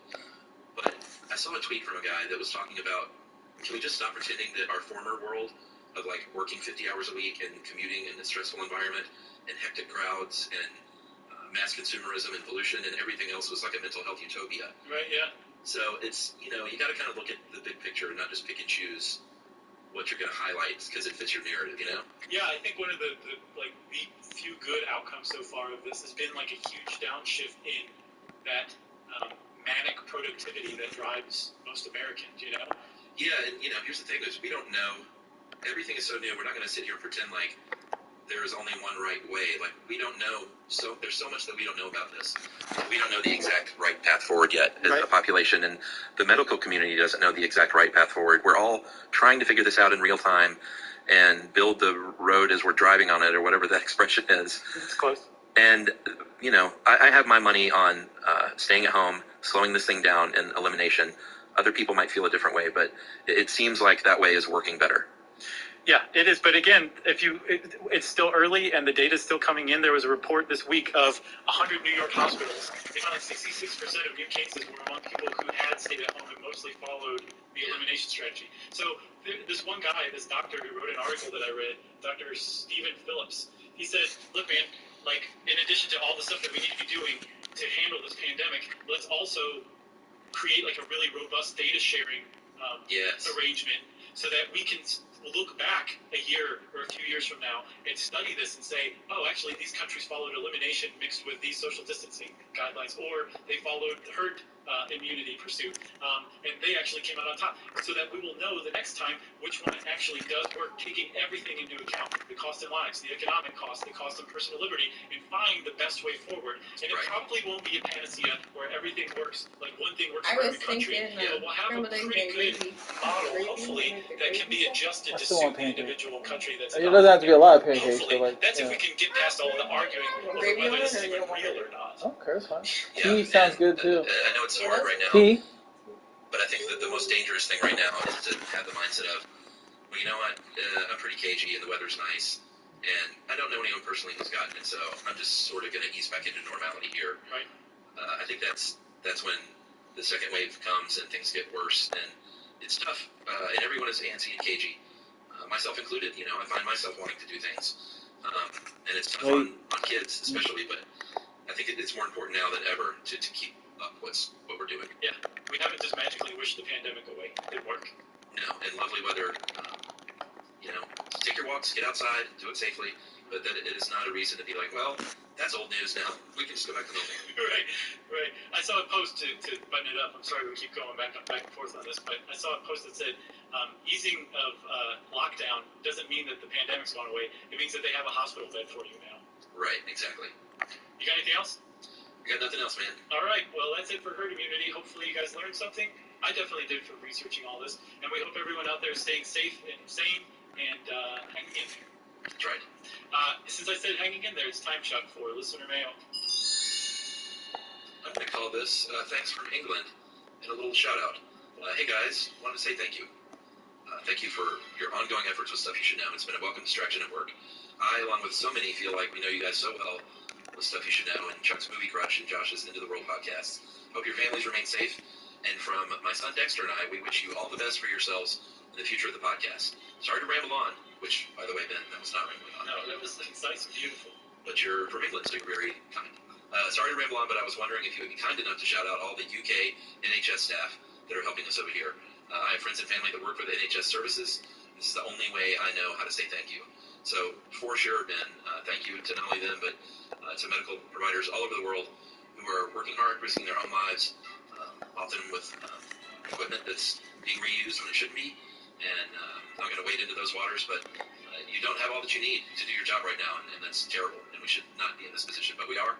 So thank you. He also says, P.S. Torquay. We remove a bunch of people on this. You mentioned the other week, and I think the Agatha Christie segment, we would pronounce it tour, as a tour bus in key, Turkey. It's always fun to hear how everyone pronounces these bloody silly towns over here. Kind regards, that is from Ben Cleaver in Harrogate, England. Harrogate.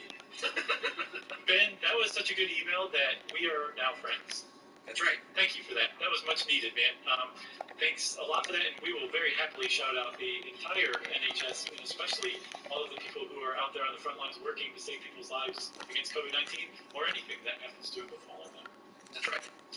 Thanks again, Ben, and if you want to be like Ben and get in touch with us, whether you want to tell us to stop being so political or you want to tell us that you think we're great, it doesn't matter. We want to hear from you either way. You can email us by sending one to stuffpodcast@iheartradio.com. Stuff You Should Know is a production of iHeartRadio's House Networks. For more podcasts from iHeartRadio, visit the iHeartRadio app, Apple Podcasts, or wherever you listen to your favorite shows.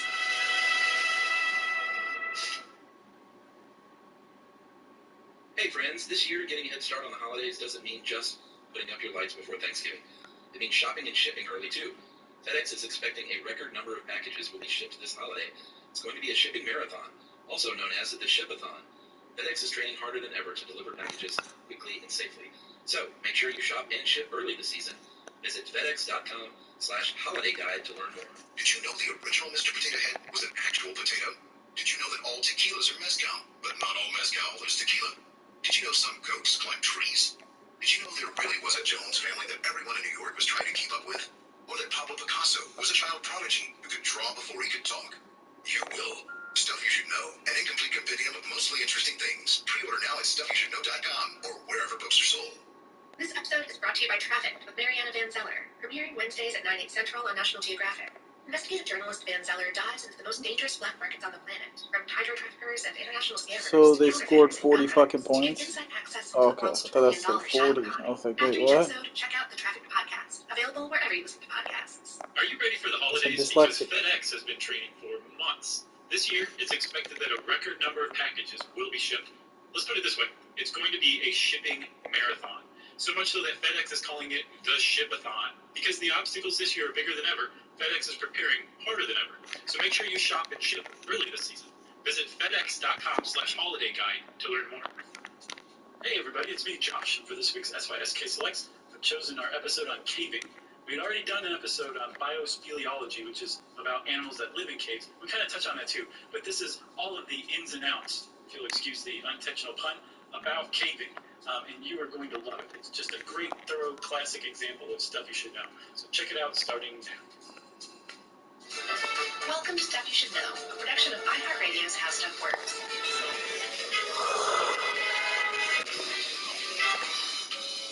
Hey, and welcome to the podcast. I'm Josh Clark. I'm an MC of sorts. Not the cool kind, the boring kind. With me, as always, is MC Charles W. Chuck Bryant. He's the same kind of MC that I am. Sucker MC? No, not even. Okay. We're not even sucker MCs. We're too square for that even. So sad. Maybe sucker MCs, but certainly not with an A. Yeah, I'm a sucker. Right, MC. Yeah. Too square to be a sucker. That is a t-shirt. Well, I'll bet it is now. Number 2, the square shape. Number 2, the letter B. Or 2 squared, 2 with 2 to the second power. Oh, 2 square to be a sucker. So that's it. Yep. We've reached the point where you say stuff and people make t-shirts of it. One of these, though, we're going to hit it rich and we can quit this whole podcasting game. Retire on our t-shirt fortune. Never. We'll be rich old men podcasting still. If only. Hey, Chuck. Hey. Are you doing well? Yeah. You know, I think I remembered that you actually have done this before, what we're about to talk about. I have. And you had a good time, didn't you? Yeah, I'll be offering my personal insights along the way. Good. I was hoping so. That's what I was getting at. Yeah.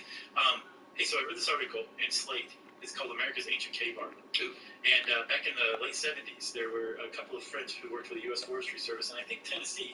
And they were running around the forest, and they found a cave, and they started to explore it. And they went into it, and they noticed, like, there were all these weird, like, scratches on the wall. And when they looked a little closer, like, wait, that's not a scratch, that's a snake with horns. And it's a bird that, like, is tearing the head off of something else. And one of them, luckily, realized that these are all images associated with what's called the Southeastern Ceremonial Complex, or more coolly named the Southern Death Cult, which sprung up around the southeastern United States inexplicably about 1,200 years ago. There's like this, what the author of the article called a religious outbreak, that they have no idea where it came from. But the weird thing about this is that these drawings were completely preserved. Like, you could still smear the charcoal. Oh, wow. And even though they were anywhere from 500, and then they found some others that are up to like 6,000 years old. Jeez. And they're all in this enormous, elaborate cave system in the southeastern United States, specifically the Cumberland Plateau in Tennessee. Yeah. But what's most remarkable, aside from their preservation, is that some of these are like a mile into the cave. Wow. So some of the Mississippian people were running around, walking a mile into a cave to like leave this art. And it was perfectly preserved. That's pretty cool. Even though almost every other trace of this religious outbreak, the Southern Death Cult, is just gone. Wow. Isn't that cool? That's awesome. So I bring that up because that is one of the big reasons that people go caving, which ultimately is entering a cave. Once you walk into a cave, you're caving, right? Yeah, I think so. Wasn't Southern Death Cult the original name of the cult of the band? Yes, it was. And they changed it. Yep. Southern Death Cult. So much better. Yeah, it's great. Oh, well. I mean, it's one of the coolest names anyone's ever come up with, and it's an archaeological term. Yeah, so it's got academic meaning as well. Right. Aside from the poor name change, I like the band. Yeah, it's a good band. I used to. You don't like them anymore? Well, I mean, it's just that sort of represented like high school to me in early college. They still hold up. Yeah, it's not like I don't like it. I got you. You know? Yeah. Billy Duffy plays a mean guitar. All right, so spelunking. Should we go ahead and get this out of the way? That's another word for caving. But Isn't there an Atari game named Spelunker? I think so. But cavers don't really use that term a lot. They use it derogatorily. Yeah, I think that is the case. I'm trying to remember because I went caving, like you said. Right. Go ahead and set that up for the rest of the show with my former neighbor, who was a fan of the show. Your former neighbor, did you guys have a spat? We don't talk anymore. I refuse to acknowledge his presence. No, he moved. Oh, gotcha. That's But the other way that happened. yeah. He lived across the street and left a letter in my mailbox one day. And was like, hey, dude, I heard you mention, it might have been after the biospeleology, Right. which we'll touch on again, and said, I'm an experienced caver, me and my buddy would love to take you. And you guys too. Yeah, we were invited. Originally, it was all four of us, and it ended up being just me. Right, the day came, I was like, let's see, crawl around in the cold in a cave, get wet and muddy, and stay home. Boy, after I did it, I was like, I'm so glad Emily and me and Josh didn't come. Because it's just, you guys wouldn't have liked it. Yeah, there's a good picture of you on Facebook where you're covered in mud. Yeah, I'll post more pictures when this comes out. Okay. But, yeah, I'll touch on it as we go. But the first thing I want to point out is that a cave can be a thing that you picture when you picture a cave, which is like you're walking along and there's a big, huge entrance that you're looking at and you walk in. Or, in this case, it can be a little hole in the ground. Yeah. Which is when I walked by, I was like, that's where we're going? And he was like, yeah. I was like, really? It's like a 2-foot little hole in the ground. Yeah, it looked like maybe a place where foxes lived. Yeah, and he's like, no, that's how you get in there. I was like, okay. You're like, that's how you get in there, pal. But it ended up being, aside from the most physically challenging thing I've ever done, one of the coolest things I've done. Yeah. It was very difficult. But you nailed it on the head. A cave is basically any opening from the surface below ground. Yeah, into the earth. Right, and for the most part, when we think of a cave, it's part of something called a karst landscape, which is characterized by like sinkholes, underground aquifers, subterranean drainage, caves, a cave system. That's technically called a karst landscape.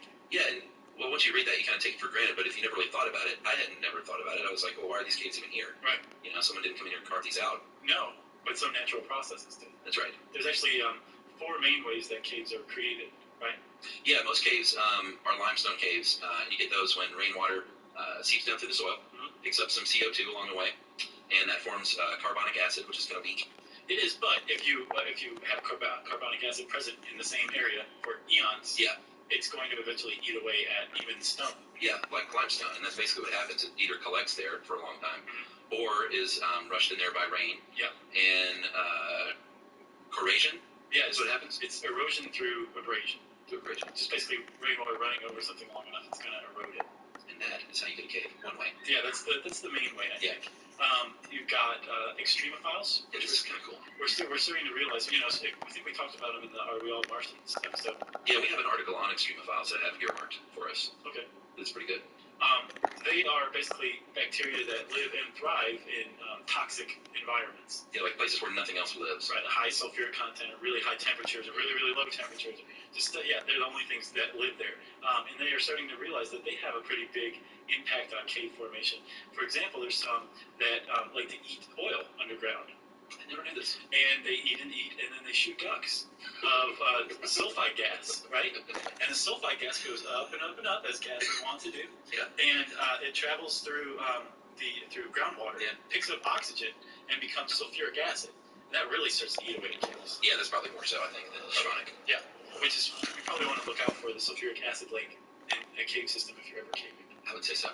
So that's number 2. Sea caves, you'll see a lot. If you ever do sea kayaking and stuff around the island, you might venture into a sea cave. It's pretty cool. They are basically just water pounding away at these seaside cliffs to the point where they form caves. Yeah. Pretty easy. Yeah. Did you ever see The Orphanage? The Guillermo del Toro movie? No. Dude, you've not seen that? I almost watched it last week. That is one of the best ghost movies ever made. Yeah, I was by myself and I wanted to watch something scary because it was Halloween. Oh, dude, that's it. And I searched around on the internet for like, what's a really good scary movie, not some crappy scary movie. Yeah. And that was on the list, and I ended up searching and researching for so long, and I didn't watch anything. I went to sleep. You should have asked me, or go on to the social medias. Like I did once. I was looking for some scary movies and got into a conversation with Joe Randazzo and like a couple other people, and ended up with this list of like great horror movies, and all of them panned out awesomely. Yeah, House of the Devil. Have you seen that? No. Dude, that was another one I recommend. I love Del Toro too. Dude, it is. Is this like the Spanish Civil War era? Or Orphanage? No. That's what's that one called? I know the one you're talking about. Devil's Backbone. Yes, I saw that one. That's okay compared to The Orphanage. It might as well have been like Pee-wee's Playhouse. Hey, I like Pee-wee. No, I mean as far as like fairy goes. Yeah. Okay. It's just so much better. I'm watching it. Yeah. And watch House of the Devil too. It's pretty good. I think you'll like that a lot. Yeah, I like good scary. I don't like all that crappy Saw-like stuff. Like shocking torture porn crap. I like the first couple Saws. Yeah. All right, so that's the third way that came. Well, that's a good one. The fourth is lava tubes. You know, when lava comes up through a volcano and it shoots up, if the conditions are right, the outer part will cool more quickly than the creamy, gooey middle. Yeah. And when that happens, that outer shell will come together and form this coherent crust, and the stuff in the middle might fall back down, right? You catch yourself a tube. You have a tube of lava. Now, if at the top of this, that top caves in or crumbles, all of a sudden you have an entrance, and the lava tube is now a cave. Because, again, cave is any entry from the above ground to hell. I imagine the lava tube caves are pretty interesting to explore. Yeah. But I'm a limestone guy. Well, I mean, you don't spend much time in Hawaii. If you did, I'll bet you'd be a lava tube guy too. Yeah, you're probably right. All right, so once you're in the cave, you're going to notice a couple of things straight away. Stalactites and stalagmites. Okay, which is which, man? I feel like we have a golden opportunity here to explain this to thousands and thousands, hundreds of thousands of people. It's very easy. There's a lot of little ways you can remember. Maybe millions of people. Stalactites, and that's with a C, are the ones that hang down, and you can remember that by maybe hold on tight. Stalactite, they got to hold on tight. Yeah, because it's not stalactite and stalactite or stalagmite and stalagmite. It's stalactite. Yeah, with a C, and then stalagmite with a G. In and out. So that helps too, because you have C for ceiling, or G for ground. Great. There you just did it. Or T for top, if that helps you. We give you 3 ways to remember this. I don't think that I think I messed it up. This was so simple for a second, and then I'm sorry, everyone. So stalactites hang down, stalagmites come up from the bottom. Yeah. They are speleotherms, which is a cave formation. Yeah. And this happens when carbonic acid eats away this limestone and starts dripping the calcite mineral from rainwater. Yeah, it's just kind of trickling in.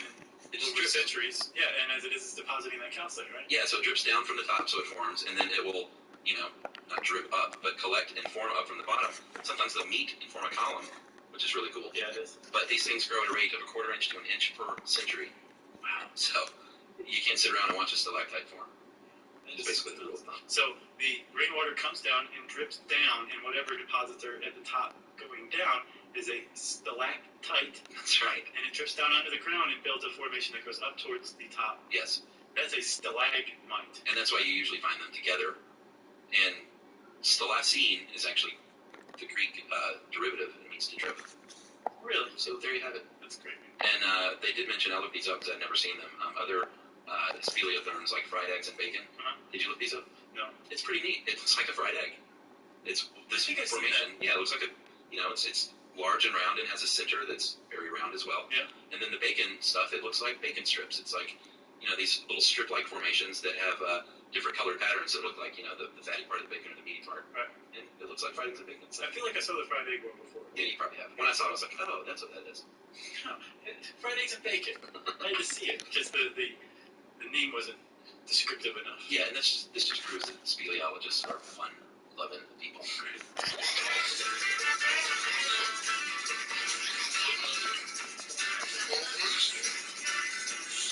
Friends at FedEx, because they are shipping all of they're preparing harder. What care looks like. Yeah, we talked about these in biospeleology. Right. Creepy cave dwelling things. Yeah, if you haven't heard that episode, go check it out. It's all about caves and stuff living in caves. Yeah. It's really cool. But the troglozines, those are temporary visitors, like a bear maybe hibernating in a cave. They live most of their life outside of the cave and come in for shelter or food or something like that. Yeah. Then there's troglophiles. That means they love the trog.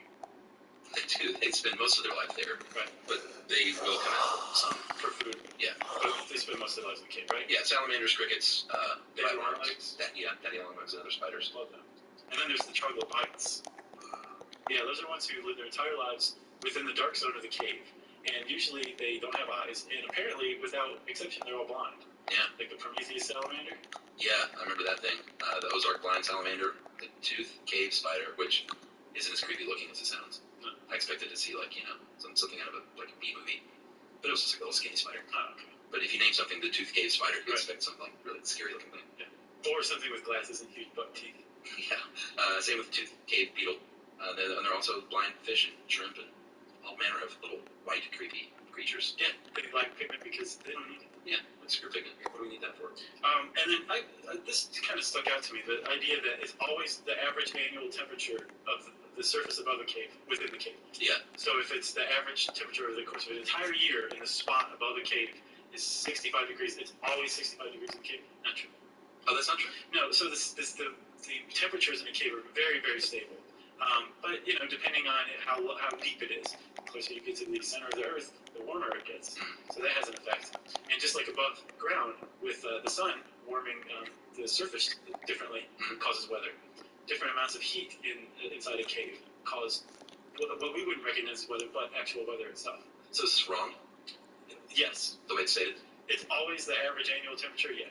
But generally it is. Yeah, it's usually very stable, and it's very close to that, but we're finding now that there is actual weather that happens in a cave. Just like we found out there's seasons on the bottom of the sea floor. Like, it seems like the same thing to us, but there's actually, like, seasons and changes that we didn't recognize, because we don't think of it that way. Yeah. Caves sometimes can be dry and dusty. I guess it all depends on where you are in the country. The one I went to, and like many caves, are wet and muddy, and I was not expecting that. I was not expecting a lot of what I encountered, actually. Really? Were you prepared for a wet muddy? Oh, yeah. I mean, they told me what to wear, and we'll get into all that stuff, but I don't know. I thought I was going to be walking into a thing and then walking around, sort of like the kid caves that you can take the whole family to. Right. But, yeah, it wasn't like that at all. It was being dropped into a muddy, wet, cold hell. Yeah. And you looked like it, too, man. Afterward? Yeah. You looked like you were really glad to be topside again. It was weird coming out, I'll say that. So, why did you go? Why would anybody go? What's the allure of caving? The unknown and the thrill of discovery. Oh, yes. Well, it's true, though. That's what the article says, but I don't mean to be glib. It is very cool and way different down there. Like, you get a sense that it is not the same topside as it is in the bowels of the earth.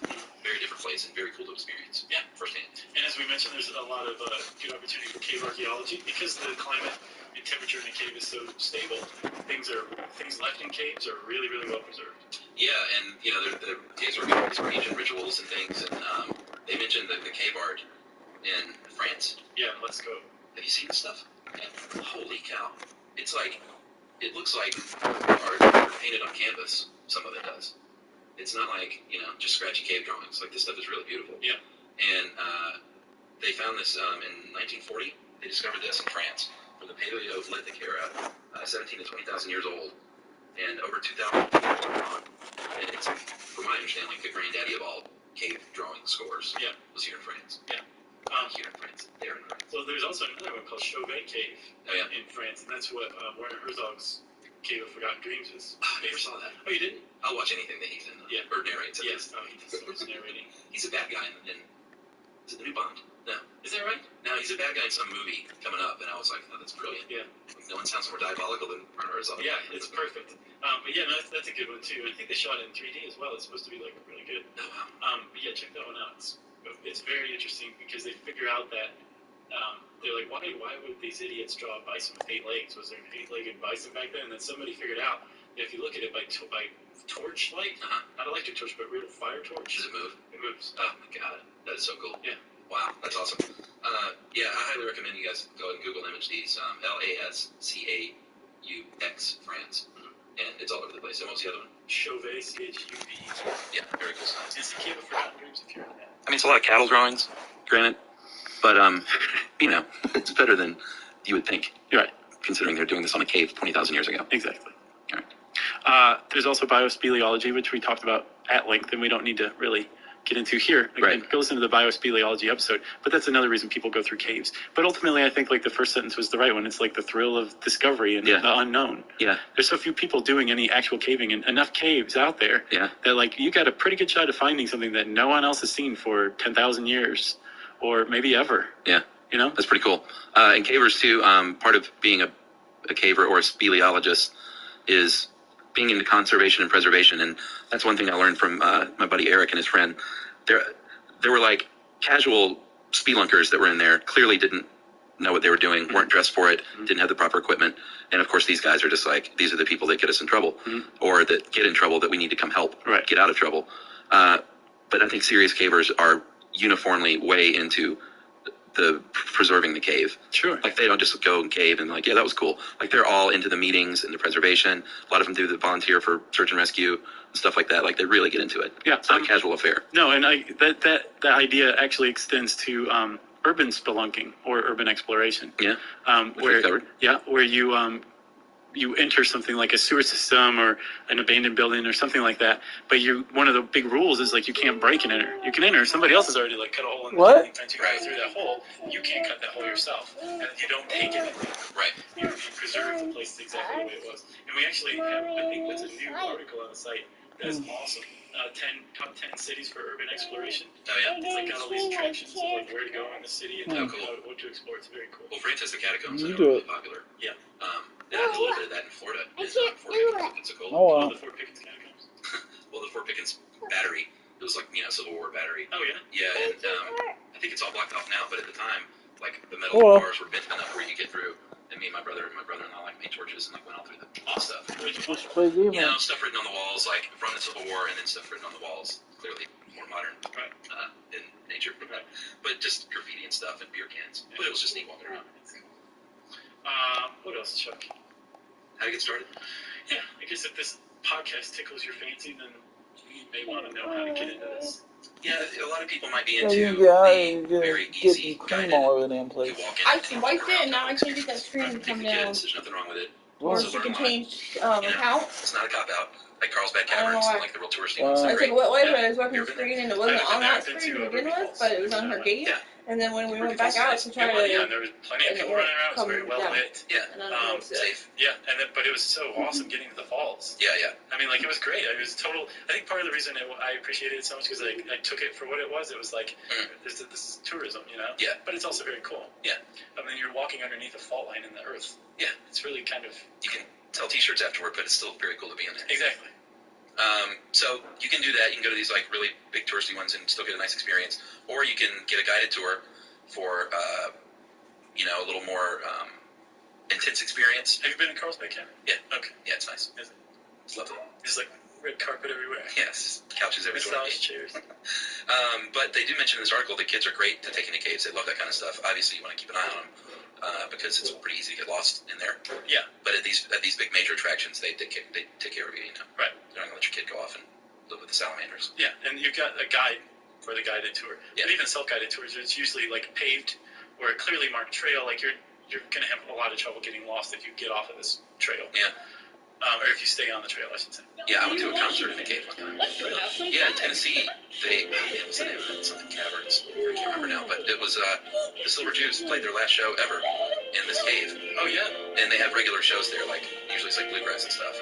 But it's awesome. Like you park in this big field, and it's one of these where you walk into a huge opening, and there's big paths. But you walk like probably half a mile down in there, and then it opens up to this huge open room, and there's stage and there's lights and everything. It's a really cool experience. I wonder what the green room's like there.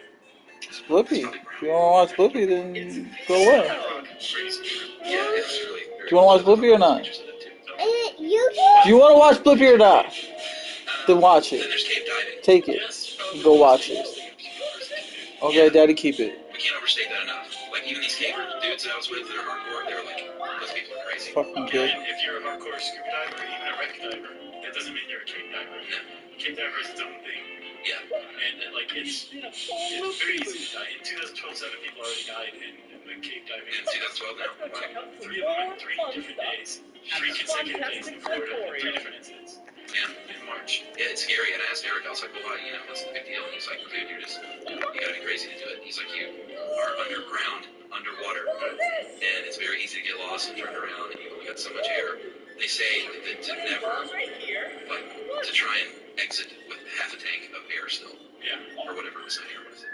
It's compressed air. Okay, compressed air. There's like an air mix, but it's truly air. Yeah, but they're like, you don't want to go below half a tank, ever. Yeah, that's just scary. I'm sure. And he took me, after we went caving, he took me to the entry point for the cave diving nearby.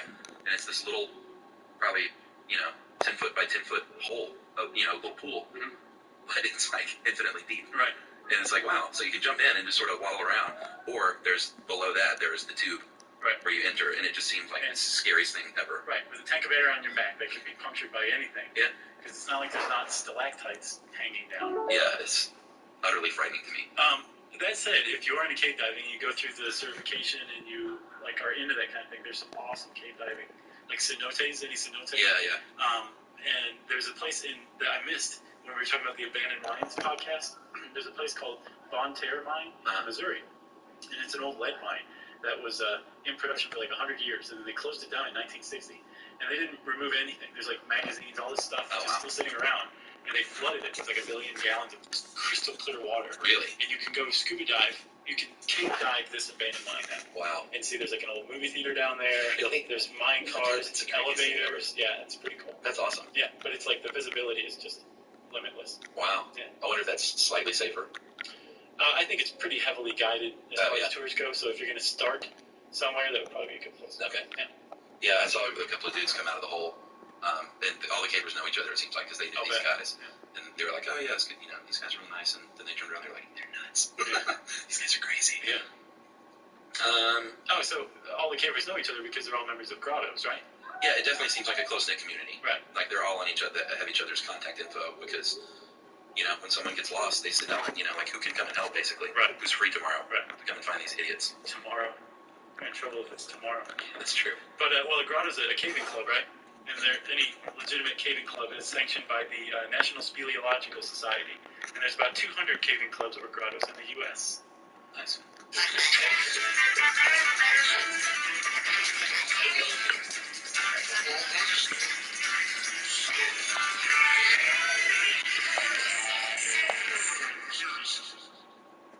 This episode is brought to you by IBM. Today, every answer matters more than ever before. Because whether it's about health, deliveries, or finance, some things just can't wait. That's why IBM's helping businesses manage millions of calls, texts, and chats with Watson Assistant. It's conversational AI designed to help your customers find the answers they need faster, no matter the industry. Let's put smart to work. Visit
Gotta take a break here for 10-15 minutes. I should probably close out the stream. Since there's only like 2 of you in here. Yeah. My wife's making breakfast, so it's about done. So I'll be back here in a few.